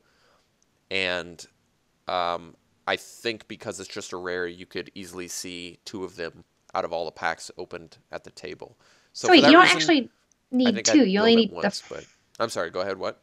so you only need the first one though. You only have to cast it once and then dig down to it again and cast it again and then you win? Is that how that Oh, works? that's a good point. So wait, you cast it, Hmm. cast from your hand, cast another spell named it. Anytime in the game, you win. You're right. So you don't even need 2 of them. You No. could have 2 of them, and I guess it would maybe up your chances so you wouldn't have to wait the extra 7 turns. But it wins the game on its own. This card's actually kind of cool in that sense. But 7 mana to gain 7 life is obviously not that good at all. So this is a tough one to win with. But once again, if you're like a super stall deck, if you think you can survive to the hyper late game, gaining 7 life I guess helps with that. But if you've got a bunch of stall creatures, this could be a really fun limited way to win. I mean, that'd certainly be a frustrating way to lose. Yeah. So in that sense, I think there's going to be some Approach of the Second Sun limited decks. Would I actively pursue this if I pack one, pick one? No, I wouldn't. I wouldn't actively pursue this as a win condition, but this does seem like an actual fun way to win in limited. Yeah. So I'm kind of excited to see those decks in action. I'm going to play it at least once, definitely. Sure. It's 7 mana though. That's the only thing that Yeah, is kind of quite icky. the drawback Yeah. expense-wise, definitely. Okay, next is Cruel Reality. 5 and 2 black, mythic aura curse. Enchant player. At the beginning of enchanted player's upkeep, that player sacrifices a creature or planeswalker. If the player can't, he or she loses 5 life. So we see the return of curses, right? Curses were around before. We saw them in Shadows over Innistrad as well with the witch. Remember, she transformed into a curse. Curses are typically pretty strong. They have a really negative effect against your opponent. This is no exception. They have to sack a creature or a planeswalker, or they lose 5 life. So this can put people away.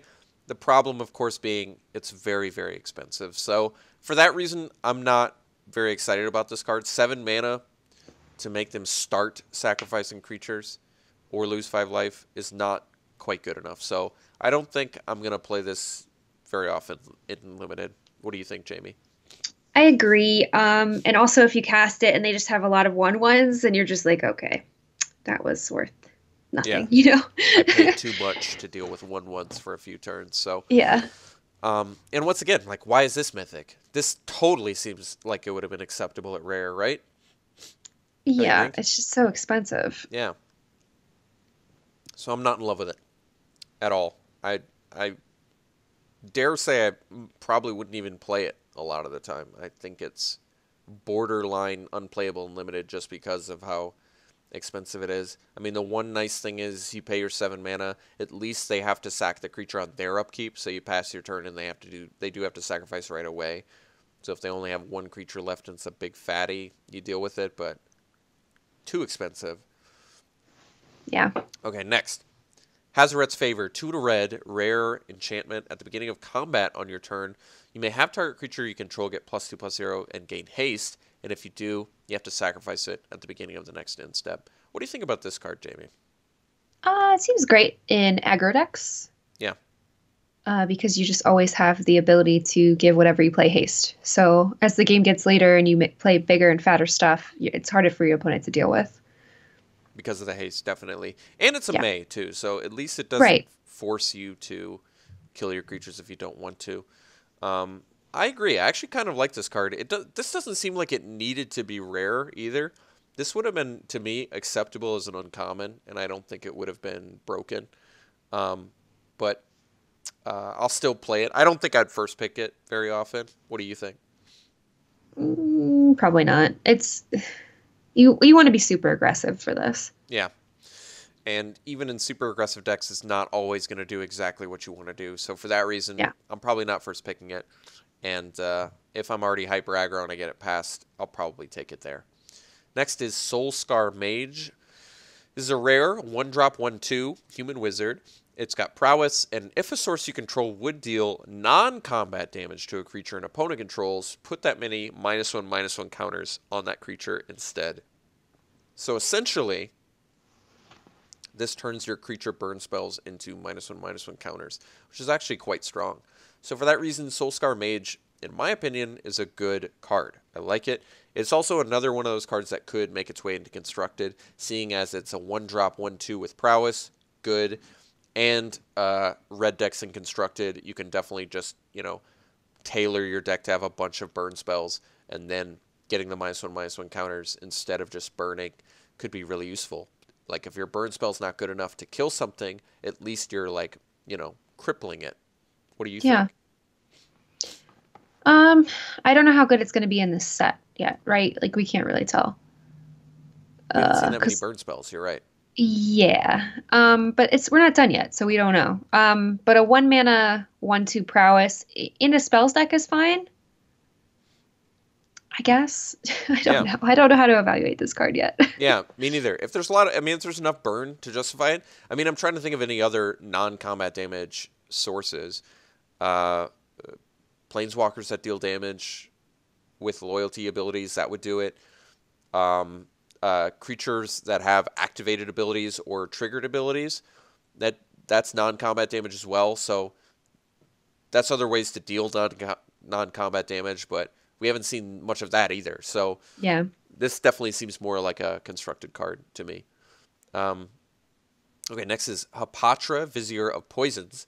This is a green and a black for a 2/2 rare legendary human cleric creature. And when it deals combat damage to a player, put a -1/-1 counter on target creature. You may put a -1/-1 counter on a target creature. And whenever you put one or more -1/-1 counters on a creature, you get a 1/1 green snake creature token with Death Touch. So what do you think of this one, Jamie? Uh, I don't. How good is it going to be? How often is she going to get through? Because she's only a 2/2. Yeah, That's a good not point. she's not a 2/2 death touch. She's not a 2/2 flyer. She has no evasion. So I don't know how good this is actually going to be. We have seen other cards in green and black though that put -1/-1 counters on creatures you control. So Yeah. in that, I mean, I feel like if you get one Death Touch snake from it, you should probably feel pretty good about that because you're probably going to end up trading with something big, or at least keeping back something big. So I think Hapatra is useful. Am I going to first pick it? Honestly, I feel like I probably would, just because then if I first pick it, I can actively be seeking the -1/-1 counter cards, Yeah. and it becomes a lot more useful. And on turn two, who knows? Sometimes this could be really useful. Just making 1/1 snakes all day. So I'll probably first pick it and try it out at least. I think it's actually a pretty useful card. All right, next we have a more exciting one. Liliana, Death's Majesty. So this is 3 and 2 black for a 5 loyalty Liliana Mythic Planeswalker. You can +1 her, make a 2/2 black zombie creature token, and mill yourself 2. And then -3, return target creature card from your graveyard to the battlefield. That creature's a black zombie in addition to its other colors and types. And then -7, destroy all non-zombie creatures. Jamie, opinion? She's insane. Yeah. The second ability is insane. Okay, first of all, you're building yourself a zombie army. Awesome. And then you -3 to bring back your best thing from your graveyard. Yeah. And then after you have your army assembled, you just kill off your opponent's non-zombie creatures and your own. But you probably have a lot of zombies, so it's all good. And then you'll res them back anyway, whatever you destroy. So it's all good. Yeah. Yes, I love that it's +1 feeds its -3 as well with the mill. So yes, Liliana Death's Majesty seems like a very, very fun card to play. And I will say this card will almost assuredly make its way into Constructed as well. Planeswalkers that get bigger while protecting themselves typically are very, very good. Elspeth is immediately what comes to mind. And the fact that, like you said, this can return creature cards from your graveyard to the battlefield. So a control deck that maybe only has 1 or 2 big fat fatties as their win cons, Liliana gives them yet another way to bring back their bomb. So I really like this card a lot. Liliana's great. She's going to be a lot of fun to play with in Limited. Okay, next, Failure and Comply. All right, so Failure is 1 in a blue instant, return target spell to its owner's hand, and then Comply is the aftermath. Choose a card name. It's 1 white. Choose a card name. Until your next turn, your opponent can't cast spells with the chosen name. So I see what it's doing, right? You're bouncing something, and then you play Comply right away, and then they can't replay the card that you've bounced. And But keep in mind, too, Failure is return target spell to its owner's hand, which means you can do this while it's on the stack, so they never even get to resolve the spell. Or you can bounce something that's on the board. It also does that. Wait, does it? Maybe it doesn't. Maybe I'm wrong about that. Maybe this only does it while it's on the stack. I don't think it actually returns a permanent that's already resolved. So this only affects things on the stack, I think.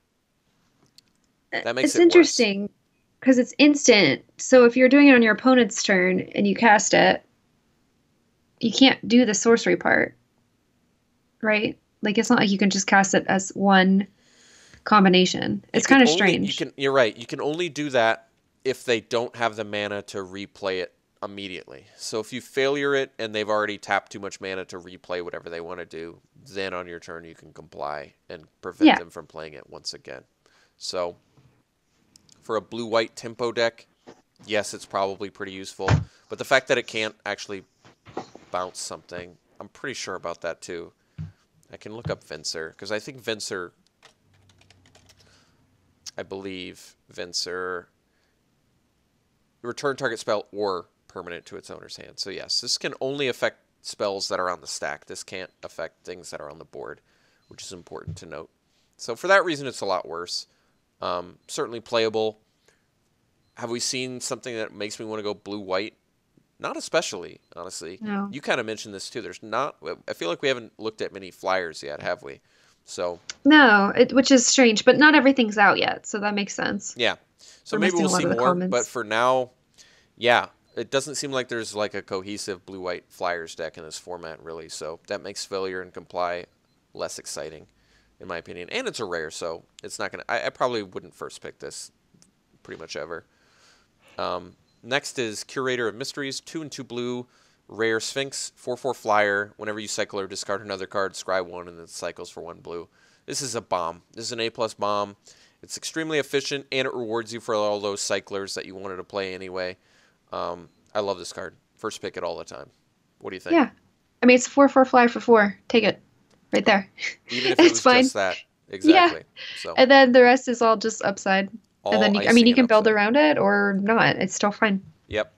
Super powered card, A+ bomb. Next is Watchful Naga, 2 and a green, uncommon Naga Wizard. It's a 2/2, and you may exert it as it attacks, and when you do, draw a card. So, Jamie, what do you think about this one? Eh, I don't dig it. Because when are you going to attack with the 2/2 and exert it? I I don't know. I think the only deck this is really good in is one that has a bunch of removal or combat tricks, because then it's kind of paving its own way in, and they're probably not too keen on blocking it if you have a bunch of combat tricks, but they're kind of forced to block it because they don't want you to draw a card. But like you said, the fact that it exerts means you're only really netting an extra card out of it every other turn, only, but it is as it attacks. So I guess the nice thing is you don't have to like hit something to draw the Mhm. card, but being able to a 3 mana 2/2 in green, very unexciting, and only being able to draw the extra card or untap it every other turn is very much less exciting too. So I guess in that sense you're right. This is not super powerful, unfortunately, but I think it is going to be played actually quite a bit in limited. Don't you? Yeah, I'm not very excited about it. I mean, unless you can give it like vigilance or yeah, like give it some sort of evasion. Because if you're just like pitching it, like throwing it away just to draw a card, that doesn't make any sense, you know? Like if you know it's gonna die. It's not that good in that sense. That's true. No. Actually works well with the spidery grasp in this format, the 2 and a green +2/+4 and untap target creature.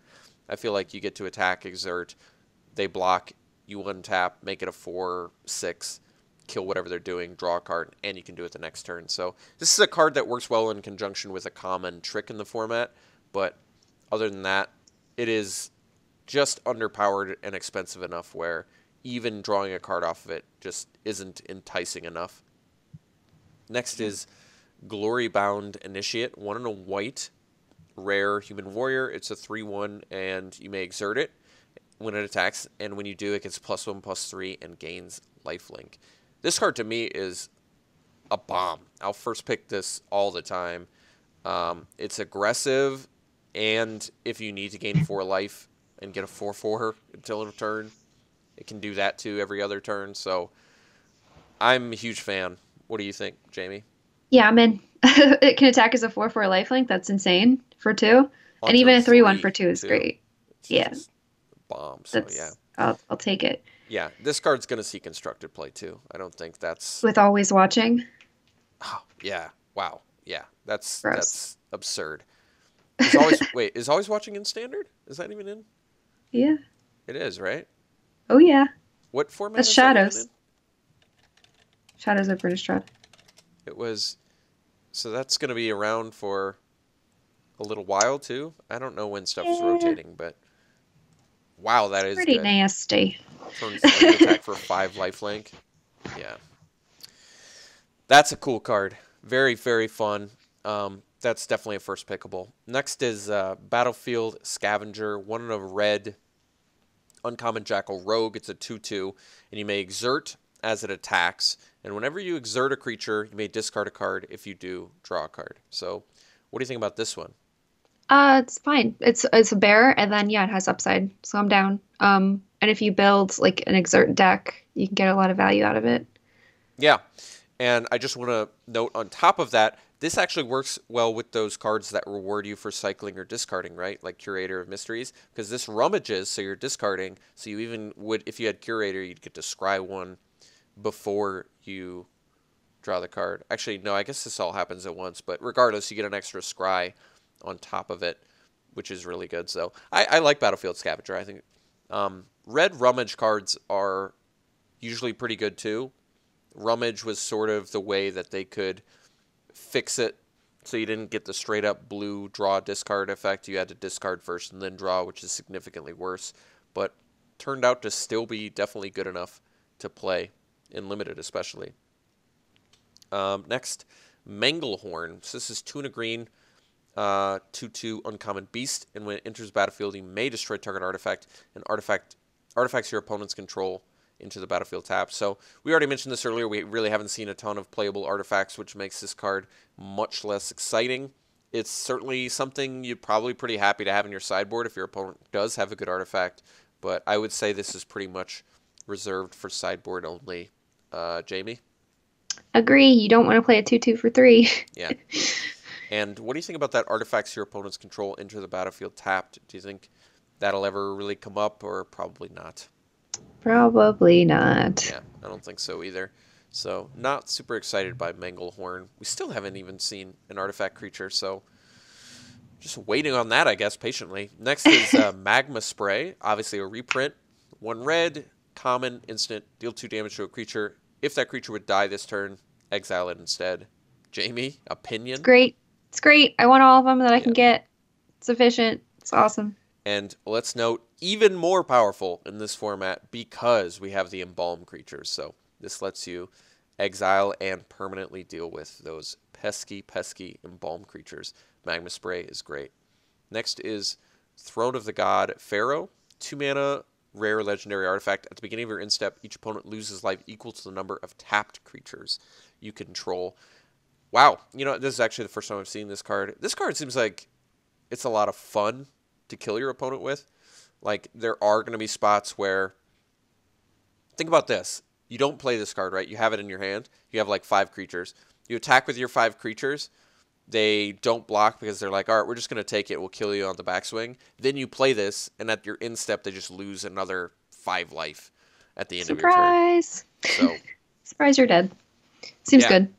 I like this card. This is a really interesting, cool card too, and this fits really well in aggressive decks that Jamie and I like to play. So I would definitely play Throne of the God Pharaoh. This seems like it's gonna actually win some games. For 2 mana, it's great.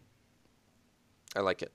Gonna play it, and probably gonna win with it. Quite like I said, the fact that it's at the beginning of your instep, really is, I think, the key point there, because it's damage that, or life loss even, so unpreventable damage that they don't see coming, at least the first time. And it's it keeps happening, right? It's not like it's just that one time. Then the next turn you attack with all your dudes again, and they're probably just dead. So yeah, Throne of the God Pharaoh seems like the real deal. That's an awesome aggro card. Next is Regal Caracol, 3 and 2 white. It's a 3/3 rare cat creature. Other cats you control get +1/+1 and have lifelink.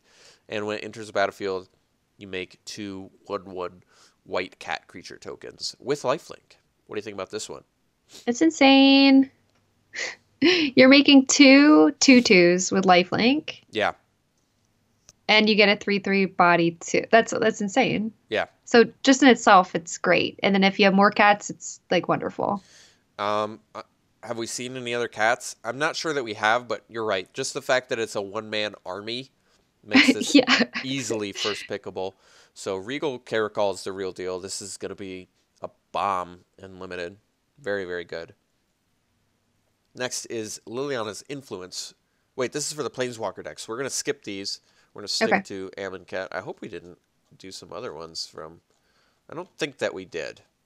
I don't think thankfully so. we did not. I just wanted to make sure, because I don't want to be talking about cards that are for specific, like non-limited decks or whatever. Okay, next is Colossipede, 4 and a green, 5/5 common insect creature. So not much to say about this. I'm sure we're both gonna probably play it in limited, right? If we have to. Yeah, It's fine. nothing exciting about it, but. No. I'm not unhappy to play a 5 mana 5/5 most of the time, especially since this one's easy to cast, right? At least it's not like double colored mana or whatever. So Colossipede, certainly playable. It's going to go pretty late, I suspect. Next, Pouncing Cheetah. 2 and a green, 3/2 flash common. Ooh, cat creature. Here we go. So maybe it's green-white cat deck is where Regal Caracal is going to shine the most. Um, I personally like Pouncing Cheetah a lot because flash creatures, 3 mana, 3 power, almost makes this like a green uh, damage spell if you think about it in that way. Would you agree, Jamie? Yeah, because you're not thinking about it as a creature. You're just thinking about it as removal. Yeah, It's like a I little can see burn that. spell in Yeah, green. sure. So I think for that reason, Pouncing Cheetah is actually really good. Like, granted, it can only block ground creatures, so it's not going to be able to stop like a flyer. But if your opponent has a 3 toughness creatures, that's much better than your 3/2. You're going to be happy to flash this in and trade with it. So I like Pouncing Cheetah. I think it's actually a very good card, and I'd probably take it fairly high in draft. Honestly, I'd looking at it as like a green removal spell, in my opinion, makes it very good. Yeah. Next, we have a Mouth and Feed. So, Mouth is 2 and a green. It's a rare. You get a 3/3 green hippo creature, and then Feed is Aftermath, 4 mana. Draw a card for each creature you control with power 3 or greater.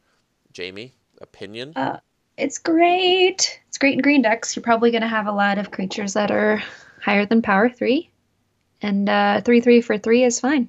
Yes, I completely agree. It feeds itself too because it's 3 or greater power. So, Mouth and Feed is easily first pickable because a 3/3 for 3 is very good in green, especially very efficient. Not too much colored mana on either side, and drawing cards in green is great too. So, yes, I agree. Mouth and Feed is a great card. Next is As Foretold. 2 and a blue, Mythic Enchantment. At the beginning of your upkeep, put a time counter on As Foretold, and then once each turn, you can pay 0 rather than pay the mana cost for a spell you cast with convert mana cost X or less, where X is the number of time counters on As Foretold. So this card I don't think is very good. I'm not excited about it. It takes too long to build, and by the time you're building it anyway, you should be able to just play those, cast those spells anyway. So I'm never really going to play As Foretold, and once again, I don't like that it's a Mythic. It's just sort of unexciting at Mythic. Yeah, Jamie? it seems like a waste. I'm on the same boat as you. Yeah. Not excited. Not going to play it. Not going to pick it. It's going to wheel. No one's really going to play it, I don't think. Maybe a Commander card. It's another one of those cards that's probably pretty fun to play in Commander. Okay, next is Cut and Ribbon. So Cut is 1 in a red. It's a rare. It deals 4 damage to target creature. Good. Ribbons is 2 black and X sorcery. Each opponent loses X life with Aftermath. This is a bomb. This is just a bomb card. I mean, red black notoriously aggro anyway, so kill your thing and then it's turn 8 or 9 and you've stalled the board. Well, I'll just pay 9 and make you lose 7 life and then win. Yeah, it's pretty nasty. Definitely First a pickable for sure. nasty, rare, Yeah, absolutely first pickable. And even if I'm just in red, I'm happy to play 2 mana sorcery, deal 4 to a creature, so I like it a lot. definitely. Next we have Rags and Riches. So Rags is this is another rare, 2 and 2 black sorcery. All creatures get -2/-2 until end of turn, and then Riches is Aftermath. Each opponent chooses a creature he or she controls. You gain control of those creatures. So what do you think about this one, Jamie? This one's kind of interesting. Uh, I mean, I don't know. The first part seems a little expensive because all creatures get -2/-2, and then the second part I don't even think is very good. Each opponent chooses a creature he or she controls. You gain control of those creatures. So unless you're clearing their board and only leaving their big thing, I don't get it. I think that's the point of the card, really. Yeah. I mean, you sort of nailed it. Like, it's only good if you can kind of play it in conjunction with each other, right? Rags takes care of all their little creatures that you don't want them to give you, and then Riches is, okay, you're left with your 1 fatty after I clear your board. I'm going to pay 7 and steal it. So, if that situation comes up, it's good. But like you said, Rags is like 1 more mana than we want to pay for -2/-2. So it's a little bit expensive on that side. And Riches is absolutely expensive, 7 Yeah. mana. So it's not like you're going to have 11 mana at your disposal, when you play Rags. So this is a card that is playable, but I honestly probably would not first pick it all that often. I don't think -2/-2 for 4 mana if I'm just in black is all that good. And I don't think that if I'm in black blue, I'm going to decide to be in black blue after my first pick. And I think Riches, for 7 mana, Riches does not quite give you what it wants to. It is each opponent, so this is maybe another example of a card that's made for Commander, right? Where it's like all 3 of you will give me one of your creatures. So once again, I think it's more of a Commander card, and it's just a little bit too expensive for what it's Well, giving you. so you do the rags, right? And then the next they have a turn because it's sorcery, so it Yeah. goes to them. Now they have a chance to Play cast another something that's weak little. creature. Yeah. Yeah. So I don't think it's very good. No, I don't think it's that good either. Like I said, much more of a Commander card. We've seen quite a few of those now that I'm thinking of it. Next is Insult and Injury. This is another rare Aftermath card. So it's 2 and a red. Insult is damage can't be prevented this turn. If a source you control would deal damage this turn, it deals double instead. That's actually a pretty strong effect. And then Injury is Aftermath. It deals 2 damage to target creature and 2 damage to target player, which would equate to, if you've already cast Insult so for grand total 6 mana in red, 4 and 2 red, you double the damage your dudes deal, your sources deal, and you could deal 4 damage to a creature and 4 damage to the player. So just for that reason alone, I think this is an extremely strong limited card for aggro decks. What do you think? It's insane. Yeah, for aggro decks, absolutely. Take it all the time. Yeah. So I think I'm going to be first picking this too. If you're, I mean, double damage. It's a sorcery, so you don't get to you don't get the surprise, right? You don't get the oh, you didn't block 3 of my dudes. Okay, now they all deal double damage. But like we just said, paying 6 mana, killing one of their blockers, dealing 4 damage to them. Now I get to attack with all of my guys, and they deal double damage. This is definitely a game ender in limited. That is going to put some people away. Okay, next, Scarab Feast. 1 black. Common, instant, exile up to 3 target cards from a single graveyard, and it cycles for a black. What do you think, Jamie? It's definitely a good way to hose decks with Aftermath and Embalm. Embalm. Yeah. And it's cheap and it cycles if you don't need it, so I agree. should This probably is an fill your deck. example of just a card that you can main deck in any Yeah. black deck and not be unhappy about. I would totally main deck this in any black deck and not be unhappy about it at all, because I'd be happy to turn 1 cycle this and use that effect for benefit fairly often. How good are you feeling, though? How good are you really feeling, though, if you're getting rid of like 1 Embalm creature from your graveyard and 1 Aftermath spell? Do you think, would you rather have that, or would you rather cycle, I guess? You know, like, I guess you get the choice, so it doesn't matter. But I guess I feel like I'm really not playing the exile up to 3 target cards from a single graveyard all that often at all. Yeah, it depends. I mean, we don't know how many decks are gonna revolve around Aftermath and Embalm, right? Yeah. There's gonna be some that really rely heavily on it, and then you can use that for good value. But otherwise, I think it's just gonna be few and far in between. Yeah. I think I'm going to be cycling this like 80% of the time at least. Next is Combat Celebrant, 2 and a red, Mythic Human Warrior creature. It's a 4/1. If it hasn't been exerted this turn, you may exert it as it attacks. When you do, untap all other creatures you control. Add an after this phase. There's an additional combat phase.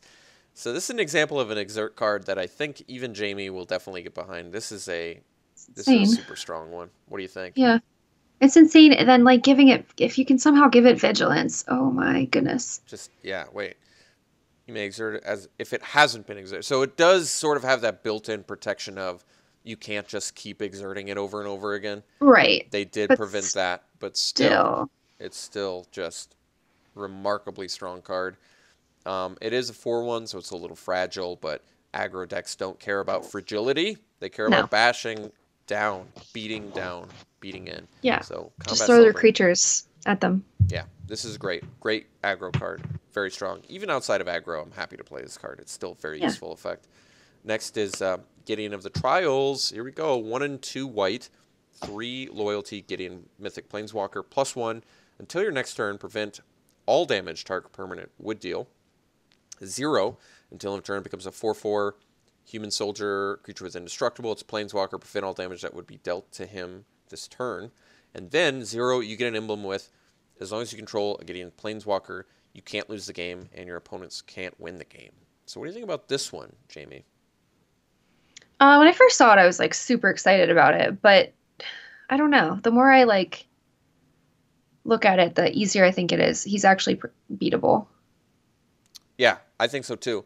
And I participated with Sam in one of his videos, spoiler videos, and I saw him comment on Gideon, and I tend to agree with him. I think it's I think that emblem it's really cool because you just get to emblem right away, which you don't often get to do with planeswalkers. But the emblem doesn't read "you win the game" by any stretch of the imagination. All they have to do is deal with your Gideon, and then you're right back to losing the game. And just because it says you can't lose the game doesn't mean that you automatically win the game either. You still have to, you know, make sure that you're keeping your Gideon alive. So you're still having a goal, and your opponent still has a goal that's kind of, pretty easily attainable. I do like that it protects itself, right, with the +1, and that it can still win because it's a 4/4. So for that reason alone, I think Gideon is actually just obviously like a first pickable bomb in limited, even without the emblem effect. A 3-mana, 3 loyalty creature that protects itself and then can beat down as a 4/4 indestructible on turn 4. Very, very strong. It's So strong, yeah. I like Gideon. Obviously, we're both going to be first picking and playing Gideon as often as we can in limited. But Gideon or Lily? I would say Lily. I'd rather go Lily. She's Yeah. just a little more exciting, just because of her toolkit's a little more exciting than Gideon's, admittedly. Yeah. But Gideon is still obviously very bomb and good, regardless of the emblem loyalty ability. Next is Painful Lesson. So this is 2 and a black. It's a 2 and a black Sign in Blood. Target player draws 2 cards and loses 2 life. So the reason that I actually like this card is that you can kill your opponent with it. So it's good for aggro decks in that sense. There's going to be times with aggro you really need 2 extra cards, and there's going to be times in aggro where you can just make your opponent lose the game by making them lose 2 life. So this is very playable. I think you're going to see it mid to late, and I'd certainly be happy to play it as a 1-of in my aggro deck. What do you think, Jamie? Sure. Yeah, I can see that. I wasn't thinking about it like that, the last 2 life. Yeah, sometimes you just need that. So, yeah, Sometimes you I need think 2 it's fine. cards. Sometimes you can kill your opponent. So I like it. Yeah. And you don't need to prioritize it super high. You're going to get past Painful Lesson plenty. Next is the Cartouche of Knowledge. Now this is part of a Cartouche cycle, and it's a special aura type. So and the reason that it's a special aura type will become apparent when we get to these cards that interact with the trial cards that interact with cartouches. So this is Cartouche of Knowledge. It's a blue one. 1 in a blue common aura cartouche. Enchant creature you control. When it enters the battlefield, draw a card, and enchanted creature gets +1/+1 and has flying. We can kind of go through all the cartouches right away. So the blue one is, they're all enchant creature you control.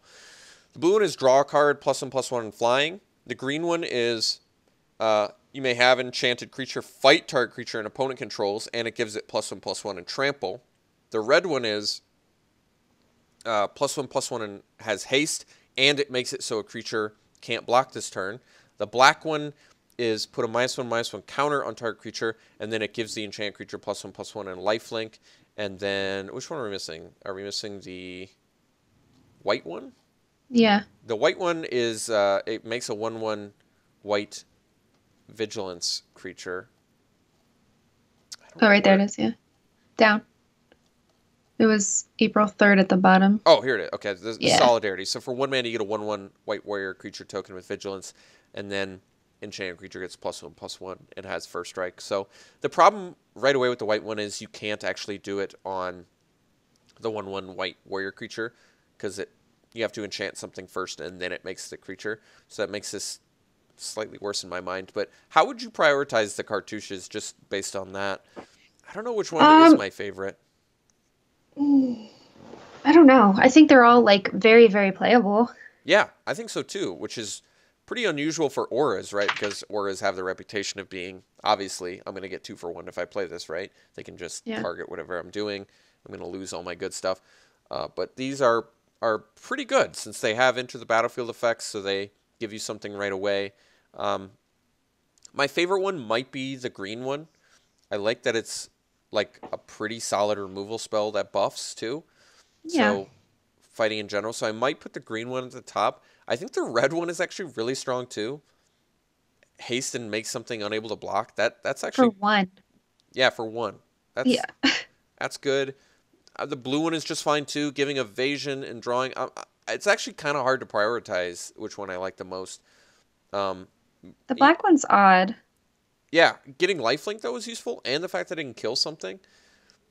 So I like all of Yeah, them. I actually think I like the white one the least. I agree. And then probably after that, the blue one, and then the so best to worst, I'd probably go green, red, black, blue, white. I think that's my order. I think I agree, but my red and green might be switched because You the might red like the one red is one more than the really green. powerful. Yeah, I mean, Okay. if you're in a aggro deck, that's insane. Yeah. It's so cheap. Fair enough. Definitely. Now let's go through the trial cards that interact with all of these cartouches, right? So we've got the green trial card, 2 and a green, uncommon enchantment. It makes a 4/2 beast creature, and when you play a cartouche, you get to return it to your hand, so you can make more beasts later. Next is the red one, Trial of Zeal, 2 and a red, and it deals 3 damage to target creature or player. It's an uncommon. It's an uncommon cycle. Deals 3 damage to target creature or player, and when a cartouche enters the battlefield, you get to bounce that to your hand. The black one is 1 and a black. When it enters the battlefield, target opponent sacks a creature, and then you bounce that to your hand. The Trial of Solidarity, 2 and a white. Creatures you control get +2/+1 and Vigilance until end of turn, and then you can bounce that to your hand. And then, which one are we? The blue one? Are we missing the blue one? White. Oh, No, no, the blue one. Blue one is yeah, the 3 to knowledge. blue. Yeah. Draw 3 cards, discard, and then you bounce that to your hand. So, which one of these is your favorite? I kind of like the red one a lot, to be Yeah, the red honest. one's insane. Yeah, And then if you're playing like more than one cartouche, like just being able to play that over and over again, that's really good. yeah. So Trial of Because Zeal is probably my favorite one, and then they're all really good, by the way. I even like the white one. The white one is cool too. Like getting a pump multiple effect, buffs. yeah, it's great. Can you imagine if you play Trial of Solidarity twice in one turn too? Just Yuck. +4/+2 in vigilance on all your creatures, which is totally reasonable too, especially with like Cartouche of Zeal and like a Boros aggro deck. I'll pay Yeah, 4 mana. Uh, well, yeah, you could technically. No, I guess you'd have to pay 7 mana. Maybe that's too much. Um, but still, like, just getting it back to your hand is still very good. And +2/+1 vigilance and one of your guys can't block is probably enough to end the game anyway at 4 mana. So, yeah, yeah. it's really, really good. Prioritizing them, I think I got to go. So, red number 1 for me. And then I think I might actually go try the green one over the black one. So, I'll probably go red, green, black, white, and then the blue one, which is, what did I say it was? Draw Draw 3, three and discard. Actually, the discard. blue one is pretty good too. It is a little bit expensive, I guess, 4 mana. Yeah, So I think the blue one is probably my least favorite. Maybe actually I might put the blue one ahead of the white one. Maybe not. I That think one's the tough for black me. one's last for me. I'm gonna go red, green, black, white, blue. I think mine's red, white. Because in white, you probably want to go wide anyway, so that effect is nice and being able to get it back is nice. Yeah. So I think I like red, white, green, blue. Black is just awkward because it ends up being like they sacrifice a 1/1 a lot of times. So I don't like the sacrifice that they pick. I guess that's true. I just thought because it's kind of a nice price tag on it. It's only 2. It's Yeah. not super expensive, and it could No, potentially deal with fatties. right. Um, And if you can bounce it and play it twice in a turn, that's great yeah. because then they have to get rid of their good stuff. Yeah. So I think your list might actually be right. I tend to undervalue that white effect, where it buffs your whole team or whatever. I tend to undervalue that So you might be right. The solidarity one might just when I start playing against it and I'm like, oh, that just put me away really quick. The fact that it gives vigilance too. The vigilance, Yeah. yeah. So I It's think like an that's eagle yeah. that you can play multiple times. So you might It's be and right. then It you're you're gonna go wide when you're in white anyway. Like yeah. that's just what white wants to do. So I think it's really strong. Yep. You're right. That's really good. Okay. Next is Watchers of the Dead. So here's finally an artifact creature. It's a cat as well, so it works with the Regal Caracol. It's 2 mana, 2/2, uncommon cat creature. You can exile it, and each opponent chooses 2 cards in his or her graveyard and exiles the rest. So, playable, Yeah. Oh yeah. 2/2 for 2. exciting. No. I agree. Not super exciting, certainly playable. Weird effect because they get to choose the cards. So I mean, a Yeah. lot of times, are you really going to be getting that much value off of it, exiling it? Probably not, right? Like, how No. often are they going to have like multiple aftermath and embalm cards in their graveyard where they only get to keep 2 of those, and you know what I mean? Yeah. So I don't think the exile effect rather is going to come up all that often, but regardless, it's certainly a playable 2-drop. So you've got that going for it. It's got that going for it. Next is Floodwaters, 4 and 2 blue, sorcery common, return up to 2 target creatures to their owner's hands, and it cycles for 2. So what do you think? Why is it a 6 mana sorcery? I don't get it. I guess because it has the cycling. That's it. Because that's And like it's a I don't common. want to play And it's a that. common. That's it. No, I'm not. I don't take it. Even with the cycling, I don't want it. No. I probably do. I'd probably play it. I'm not excited about it, but once again, it's just difficult to ever really evaluate cycling cards low because we've got a format that rewards you for playing cycling cards, and at worst, you're just paying 2 mana to draw a card. And at best, sometimes you're like, oh, I just win after I bounce your 2 creatures for 6 mana. So I Sure. personally like it, but it's basically just because it has cycling. Next is the Blue God, 2 and a blue, mythic legendary god, Kefnet the Mindful. It's a 5/5 flying with indestructible. It can't attack or block unless you have 7 or more cards in hand, and then you can pay 4 mana and draw a card. And you may return a land you control to its owner's hand. So what do you think about Kefnet the Mindful? I mean, I don't dig it because I don't know how easy it's going to be to activate. But I mean, it's a god. Of course, I'm going to take it and try to make it work. But it's my least favorite god. I see. Now, I will point out that, because I saw Sam sort of wondering this, and I actually get what they're going for here. It's 4 mana, draw a card, then you may return a land. You might be like, why would I want to return a land? But the point is you're trying to get to 7 or more cards in hand, right? So drawing Right. a card plus bouncing a land gets you that much closer to 7 cards or more in hand, which then lets you attack with Kefnet. So I like Kefnet. I think it's useful. I like that it has that you may return a land you control to its owner's hand effect. And sometimes you're going to actually be able to, if you haven't played a land that turn, draw the card, replay the land that you bounced, the tap land that you bounced, and then pay another 3 to draw another card and maybe return another land. So it actually ends up making you go 7 mana, draw 2 cards, and return a land. So you get 3 cards in your hand. Much easier to attack with Kefnet. But you might be right. It might be the weakest. I actually might like Kefnet more than the black one. I'm not 100% on that, though. I'd have to look at it again. But I like Kefnet, of course. It's a great... They're gods, like you said. They're great. Yeah. Next is Cast Out. 3 and a white, uncommon enchantment. Flash. When it enters the battlefield, exile target non-land permanent an opponent controls until it leaves the battlefield. And cycling for 1 white. Why is this card so good? Why did they have to make this card, Jamie? It's so good. It is really good. The flash is insane. Yeah. And cycling? Like, did it need cycling? Did it really need No. cycling and flash? Like, it's got everything you want. Yeah. It's a catch-all that cycles. This is a bomb. You're going to first Yeah. pick it almost all the time. You would You're have like to, never like, I would take gonna. this over most rares, I feel like. Wouldn't you? Yeah. Oh yeah. Well, not the gods because they're fun. Unless it's a god, of course. Yeah, because I just want to try them. But you're right. It's very, very, very strong. Yeah, Cast Out is insane. Okay. Insane removal, A+. Next is Drake Haven. 2 and a blue, Rare enchantment. Whenever you cycle or discard a card, you may pay 1, and if you do, create a 2/2 blue Drake creature token with flying. Finally, we have one of the big payoffs for going a strictly cycling deck. I'm definitely going to be first picking this, I think, fairly often if I open it in draft. Probably every time, actually. I'm going to first pick this every time in draft, just because I think it's easy enough to build around with just sheer quantity of cyclers that we've seen.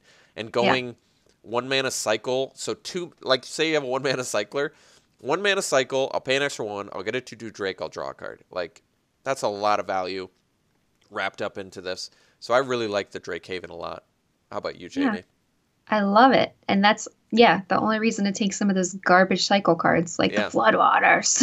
You finally get rewarded for playing the Floodwaters. You get rewarded for playing that green cycler that just destroys an artifact or whatever. So Right. you get rewards. Too bad it's a Yeah, it's rare. great. I mean, it'd probably, I guess, just be too good at uncommon, but it's just going to make building the Drake Haven deck that much more difficult. You know what I mean? You can only expect to really ever get one in draft, but very fun card for sure, making evasive creatures as well. Next is Temet, Vizier of Nactamon. This is a white and a blue, 2/2 rare human cleric legend. At the beginning of combat on your turn, target creature token you control gets +1/+1 until end of turn and can't be blocked, and then it embalms for 3, a white and a blue. So what do you think about this one? Seems great. Yeah, I Takes agree. something unblockable and pumps it. And only Sure. creature tokens, but I love that it works so well with itself, right? Because once you embalm it, it becomes the creature token, and Oh, then you there you can go. do it. So it becomes a 3/3 unblockable at the beginning of combat on your turn. But it Yeah. also works well with other embalmed creatures, so Temet seems like a lot of fun to play. And yeah, I would first pick it. Just the fact that it's an embalmed creature, too, gives it some more versatility. So I like it. I'd first pick it. Yeah. Okay. Next is another kind of fun card, Channeler Initiate. 1 and a green, rare, human druid. It's a 3/4.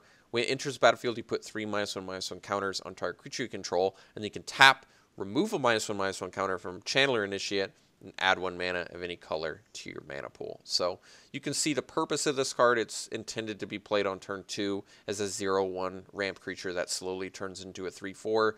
Or in a pinch, you can kill some 1/1 creature you control to have a 2 mana 3/4. So, what's your opinion of this, Jamie? It's versatile. I like it. It's interesting. And it ramps like ramp, Yeah.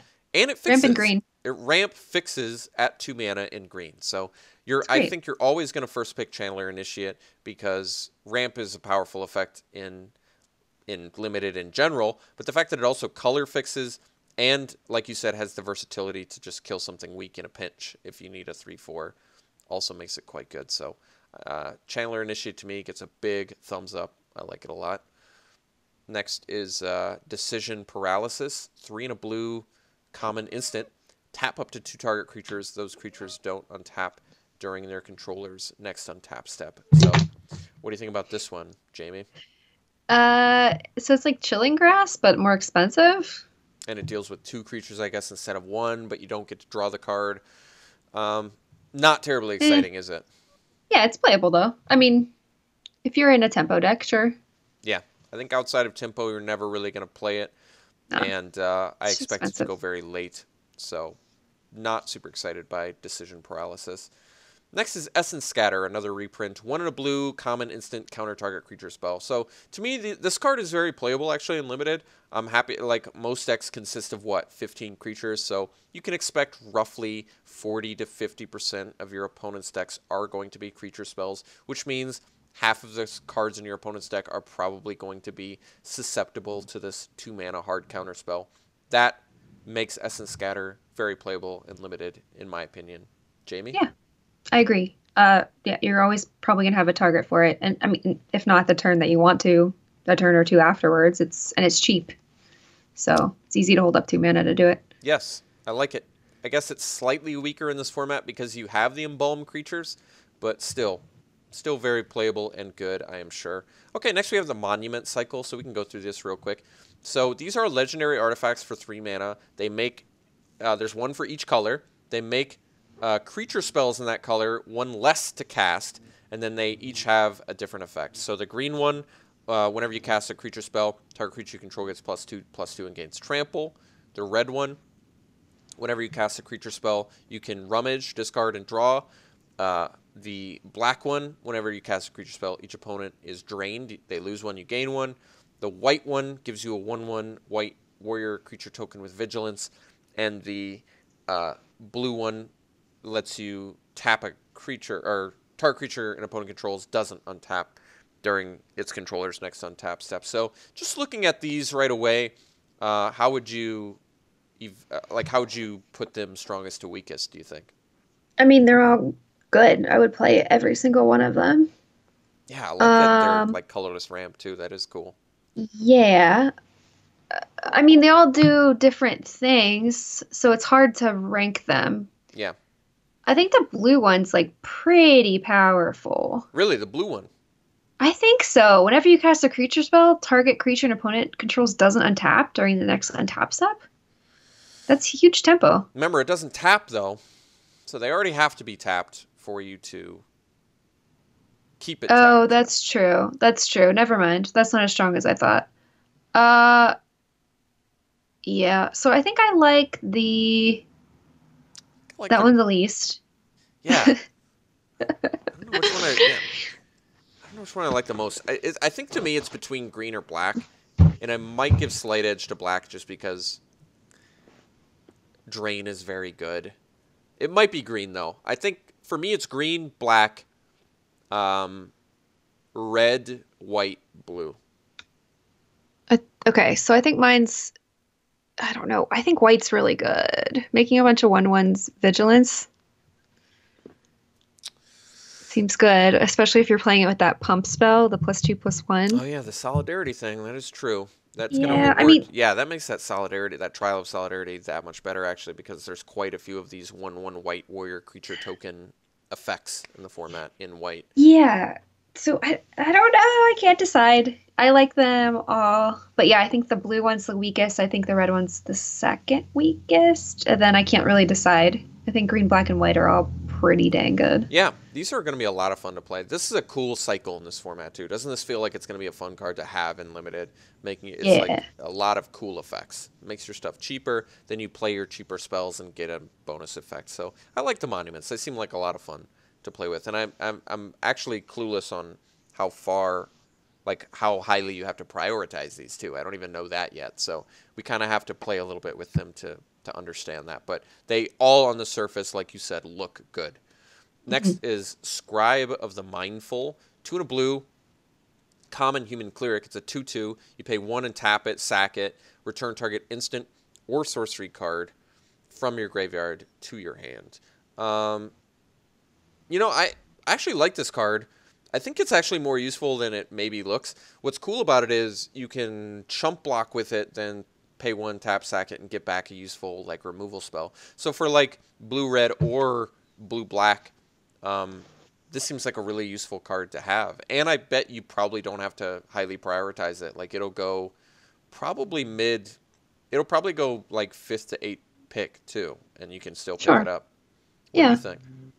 I mean, I always just look at the card and look at the vanilla test first. So a 3 mana 2/2 is like awful. Yeah. But yeah, if you're playing it as spells deck, you have a lot of spells you want to get back. Like you said, yeah, if you use it as a trump blocker, it seems fine.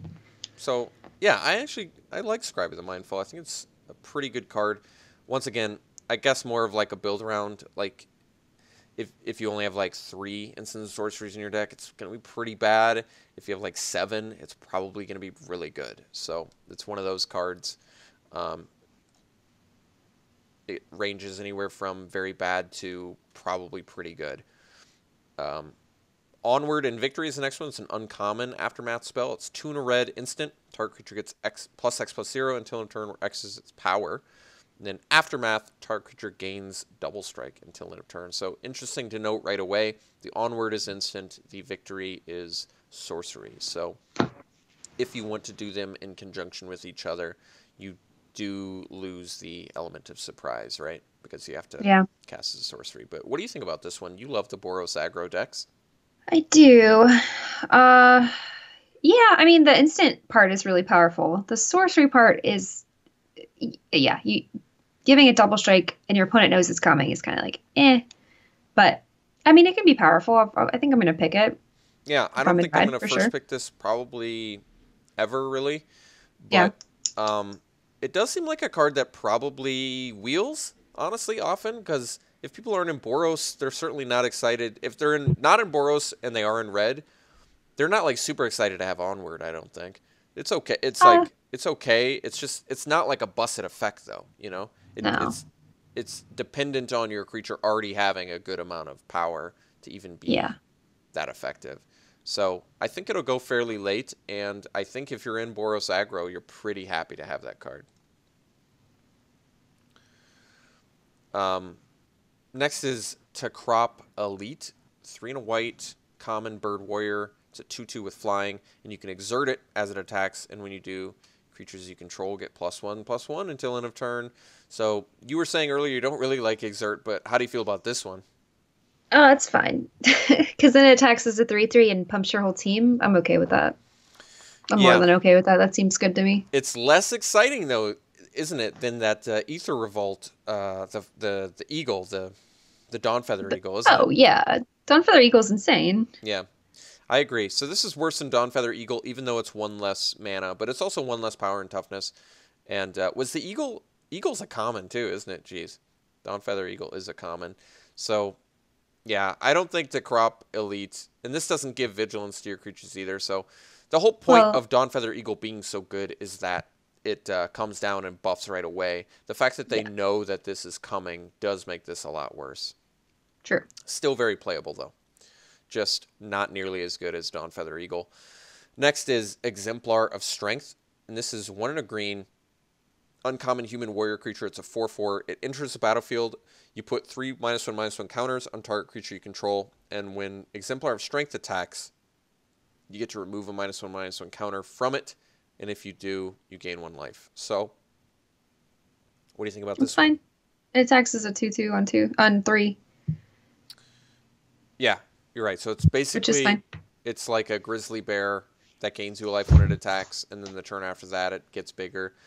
Or you can pay it as a 2 mana 4/4 right that just kills something else Mhm. that you don't mind killing.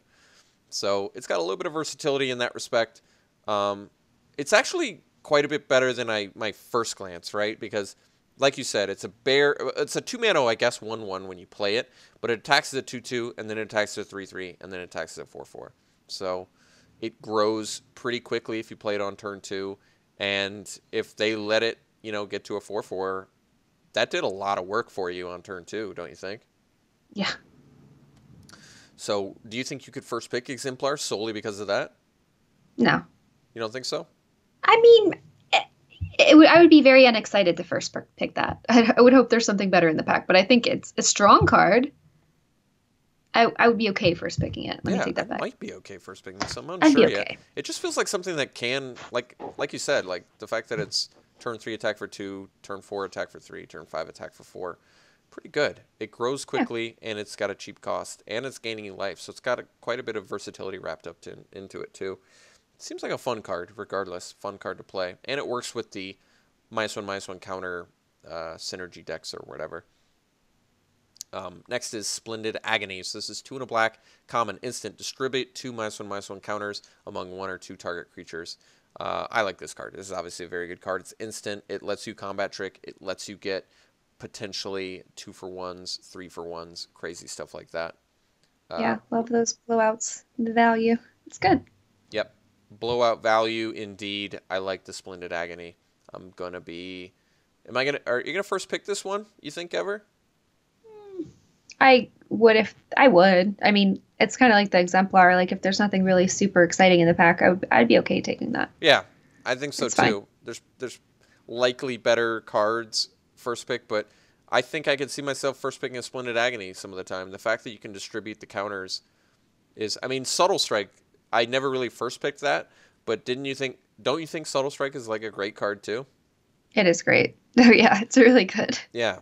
And I would say this is slightly worse than Subtle Strike because Subtle Strike's only 2 mana, but this has the Hmm. potential to kill multiple things too. So, Splendid Agony, probably worse than Subtle Strike, but still pretty good.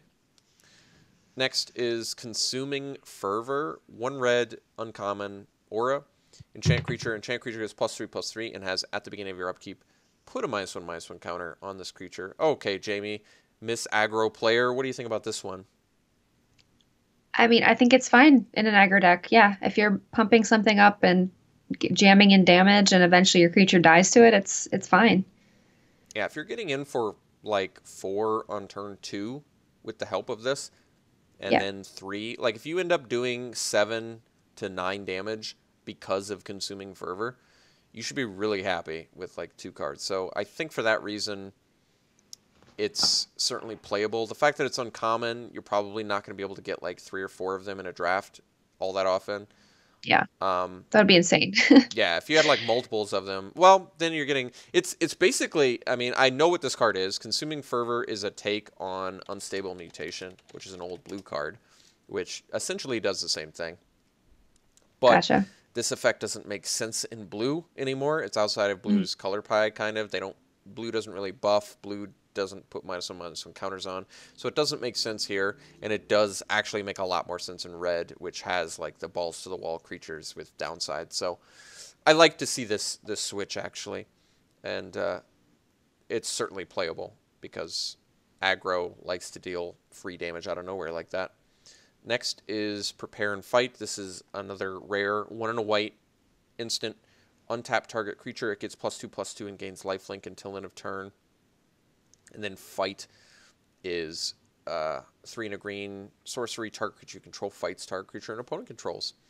So for 6 mana, you can buff one of your creatures. You can untap a creature, buff it, and then fight something. So you get a lot of value there, right? You get whatever lifelink you're gaining from that, plus the lifelink you're gaining from the fight. So this card seems very, very powerful and first pickable to me. What do you think? Yeah, it's really versatile. So yeah, being able to untap a creature and block unexpectedly, gain some life, kill a creature, awesome. Then next turn or whenever you want, you can use the fight. Yeah. Or you can use it on your turn and do both if you have 6 mana. I mean, that's just great. It's a great card. I agree. This is easily first pickable. The Prepare side is actually just really strong. 2 mana instant, untap a creature, like you said, surprise block, buff, lifelink. It's really, really useful. Next is Lay Bare the Heart, 1 and a black, uncommon sorcery. Target opponent reveals his or her hand. Choose a non-legendary non-land card from it. That player discards that card. So discard effects, obviously less good and limited than they are in Constructed. Do you think this is still pretty good? I mean, it's fine. It's 2 mana. You get to see their hand. See their hand. You likely get a card from their hand too, right? Yeah. If played on turn 2. I wouldn't play it often, or like prioritize it very much, but it's playable. Yeah, I agree. Don't have to prioritize highly. It's actually a very good sideboard card, too. If they're playing Because lots of I believe bombs. Planeswalkers aren't legends, right? I don't think they are. No. Yeah. So it can actually get a Planeswalker out of your opponent's hand, which in my opinion makes it a good sideboard card at worst. So it'll go late, probably. It is an uncommon, though, so you won't see a ton of them, but useful nonetheless to have. Okay, next is Sacred Cat. So 1 mana, 1/1 common cat creature with lifelink and embalm, and it embalms for 1 white. Another cat creature. Do you like this one? Is the fact that it has embalm and lifelink justify a 1 mana, 1/1 or not? No, I wouldn't really play this. I don't think so either. Honestly, I can see myself playing Sacred Cat just because if you're a stall deck, like getting to block, basically getting to chump block twice and gain 2 life could actually be useful enough because it's such a cheap cost. But I'm not prioritizing Sacred Cat very highly at all. Next is Hazaret the Fervent. We've got the Red God, 3 in a red, 5/4, a mythic god creature. It's got indestructible and haste. It can't attack or block unless you have 1 or fewer cards in hand, and then you can pay 2 in a red and discard a card and deals 2 damage to each opponent. So, Jamie, are you excited about this one? No. I mean, it's just so hard to set up. I guess you want to like get all your cards out of your hand fast if you're red. So, of course, I'm going to take it. Like whenever I say I don't like a god, it still means I'm first picking it if I open it because you want to build around it. But I actually really like this card because I think red aggro spits out their hand so quickly. But I also Yeah. said to Sam on his video that I like it because if you're a red aggro deck that's on a stalled board state, which is always the nightmare for the aggro deck, as you well know, I like that you can still just pay mana and make them. You can still deal damage to them. You don't have to Yeah. interact with them. It's like, okay, I'll just start discarding these cards, work towards Hazoret still, make you deal damage to you. So I'm actually a big fan of Hazoret. I haven't quite established what my hierarchy of the gods from this is yet. It's certainly not my highest, but I like it. I like it more than the blue one. I think I like it more than the black one. We'll have to look at all 5 again at the end to sort of to know. But I actually like Hazoret. I think it's good, and Yeah. it's got haste too. So I guess Sam and I were basically saying if you go turn 1 creature, turn 2 creature, turn 3 creature, turn 4 Hazoret, there's actually a pretty good chance that you can attack with it right on turn 4 because it has haste too. So Yeah. if you can curve out, I think Hazoret will just put people away, like Absolutely. right away. If you can't, you kind of have to do a bit of a stall plan with it, and I like that it gives aggro that chance to kill them that way. Next is Anointer Priest, 1 and a white, 1/3 common human cleric. Whenever a creature token enters the battlefield under your control, you gain 1 life, and then you can embalm it for 3 and a white. This is good for the zombie deck because so much of the zombie deck seems like it's token zombie related, right? A lot of the, not just the embalm, but it seems like a lot of the cards that just make the 2/2 zombies also make you tokens. So I'm actually not in love with Anointed Priest just because there's not a ton of, you're not going to be gaining that much life off of it, and a 2 mana 1/3 that embalms for 4 is not that great. But I mean, if you're in the zombie deck, you're certainly going to play this card, don't you think? Yeah. Or white tokens or just a token deck in general. I mean, it's fine. Yeah. I'm not gonna like build around it by any means, but if I'm already in that deck, sure, I'll play it. Yeah. I'm not going to prioritize that highly, but certainly No. playable in that deck. Next is On-Crop Crasher. This is a card I'm actually really excited about. I've seen this one before. 2 and a red, 3/2, uncommon Minotaur warrior creature with haste. You may exert it as it attacks, and when you do, target creature can't block this turn. Jamie, your opinion on this? Seems great. Yeah. It's definitely worth it to get in for the 3 and exert. Yes. This is, I even argued this is probably a constructed playable card. Just 3 mana, hasty, 3 power that can get rid of a blocker is like exactly what an aggro deck wants. Goblin Heel Cutter, as I mentioned before, was a totally constructed playable card when it was around, and that's, to me, is pretty similar. You pay 3 mana, you get to dash it and get rid of a blocker. Mm. It's a 3 power hasty thing. So I like On-Crop Crasher a lot, and obviously it's limited playable, but I do actually think it's going to be constructed playable as well. Next we have Destined and Lead. So this is uncommon, 1 and a black instant. Target creature gets +1/+0 and gains indestructible until end of turn. 3 and a green, Aftermath. All creatures able to block target creature this turn do so. So I'm not super excited about this one. How about you? It's interesting. Uh, yeah, I'm not excited. I don't know how good black green is gonna be in this set, Yeah. so I don't know that I would like try to be in these colors per se. The second part of it's interesting to me, I guess, Yeah. because then you could just make all creatures able to block like a 1/1 and just get past them with the rest of your creatures. I don't Yes. know, No, absolutely. but So lead the first is, part is eh. yeah, Destined is meh. Because we've got you probably played a lot of Rush of Vitality in Kaladesh. That gave lifelink. That was like the whole Yeah, point of why Rush of Vitality was good, is because you get right, the lifelink, you gain the life. Without the lifelink in Destined, you really get a pretty unexciting combat trick. right, Card I'm not excited about. So the lead, this is an example of where the Aftermath spell is like universe is better than the top part of the Aftermath spell. But like you said, I don't know enough about green-black in this format yet to make a proper evaluation, but typically the lead effect in Limited is very strong because it lets you get by all of their dudes. Something just to note. So I don't think Destined Lead is a super high priority. I don't think many people are going to prioritize it highly because you pretty much have to be in the green-black deck to even want this card. So if you end up in green-black, you're going to be happy to probably wheel Destined Lead and then play it there. Next is Limits of Solidarity. This is 3 in a red, uncommon sorcery. Gain control of target creature until end of turn. Untap that creature, gains haste until end of turn, and it cycles for 2. So it's an active treason for 1 more mana, but you get to cycle it as well. Your opinion on that? I mean, I've played active treason and been okay with it. So, but it always would suck if it was in your hand and you're like, oh, I can't use this. So the cycling really helps this card. Yeah, I agree. I think uh, as per the rest of the cycler in this format, it's going to be completely playable almost all the time. And this is obviously a powerful effect for aggro decks. We did see, as you said, there's a lot of the white cards that make the little 1/1 white vigilance creatures. So that makes this card quite a bit worse against those decks, the token-based decks. But outside of that, this could put someone away fairly easily. So pretty cool. Next is Flameblade Adept. 1 mana, 1/2, uncommon Jackal Warrior. It's got Menace. And whenever you cycle or discard a card, it gets +1/+0 until end of turn. So finally, yet another card that rewards you for your cycle or discard plan.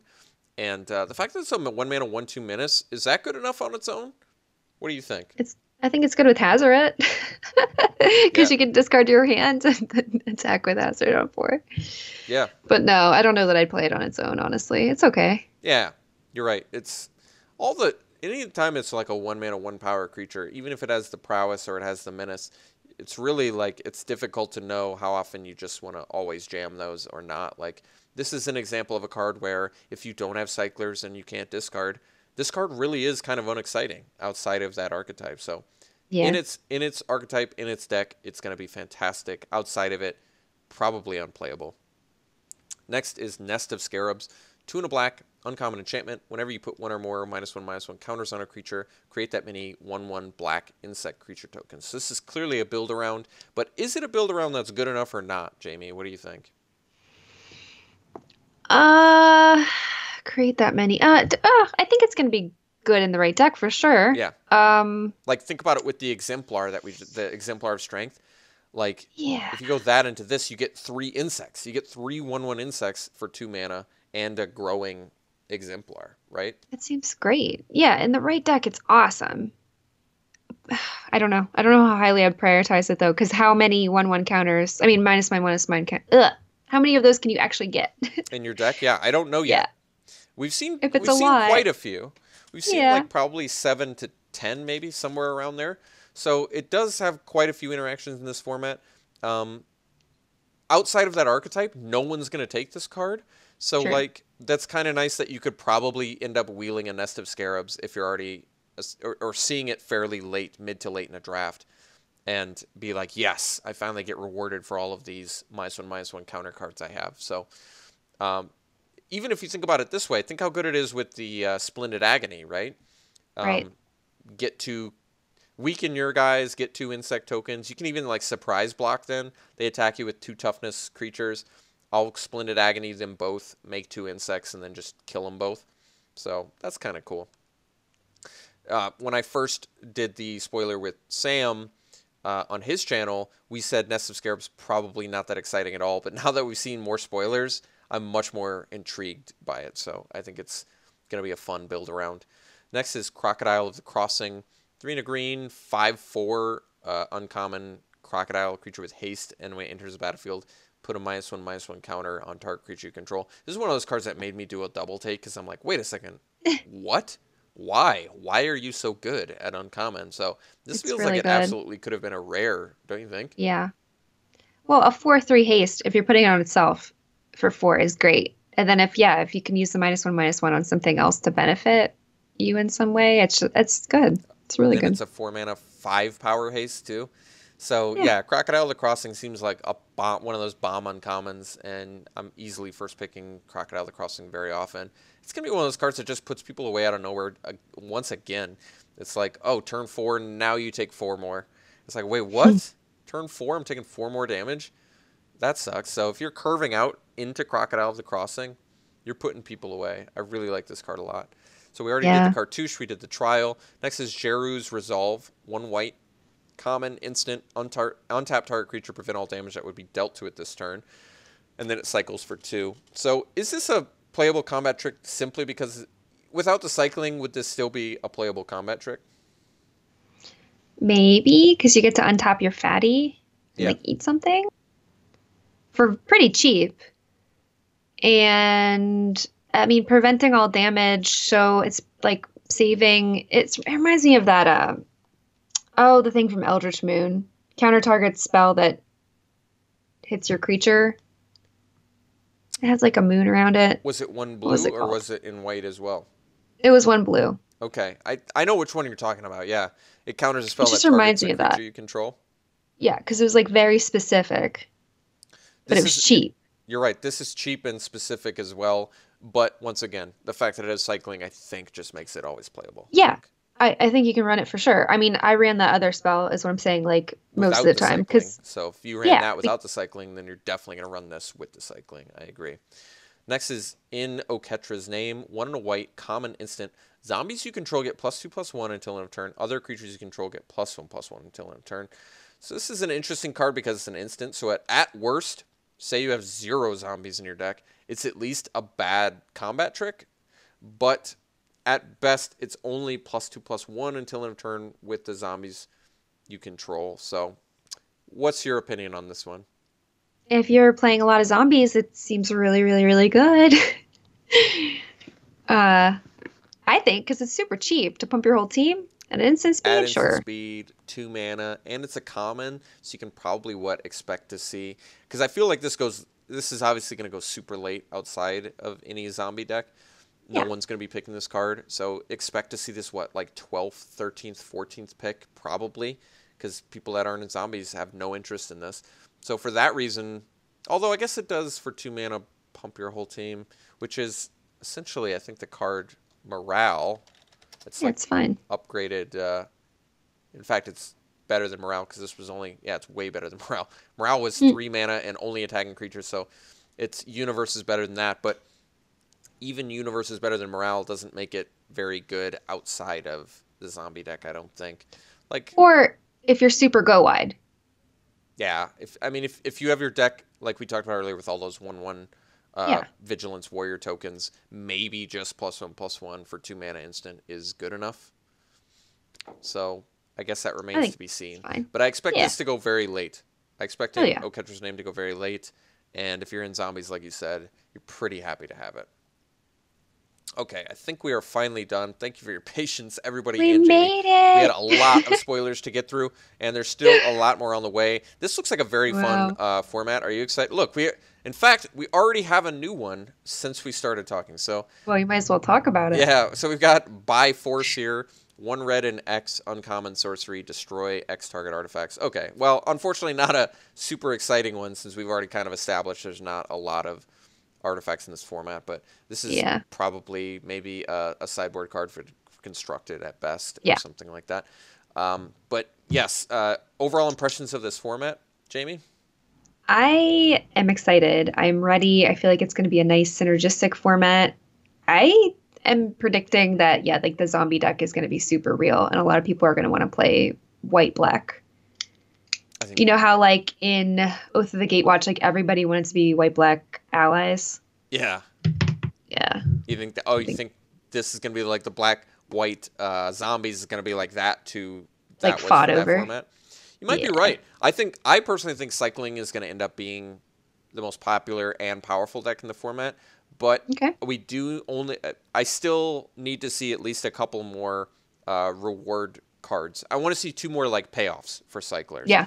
If there's a few more payoffs for cyclers, I think that deck's going to be the best in the format, just because cycling allows you so much versatility.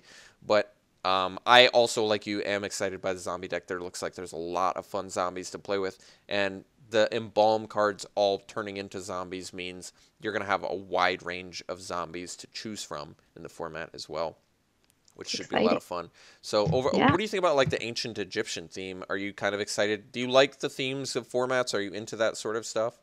Yeah, I really do like the theme. I always, when I like growing up, I loved Egyptian stuff, so it's really cool to see them go there. And I'm excited for Nicole Bolas. I know he's not probably going to be in this one, but he's He, going to be such a he's going boss. to be around later. Yeah, if Yeah, there's anything we know about the Nicol Boluses we've seen, they are typically expensive, but extremely worth. strong. Yeah. Yeah. All right, thanks so much everybody for tuning in. You can always catch Jamie streaming at twitch.tv/Jamie Topples. That of course is in the video description. You can follow her on Twitter at Jamie Topples. Jamie, thank you so much for joining me here for the spoilers. Thanks for having me. It was a lot of fun. All right, y'all. We'll see y'all later. See ya.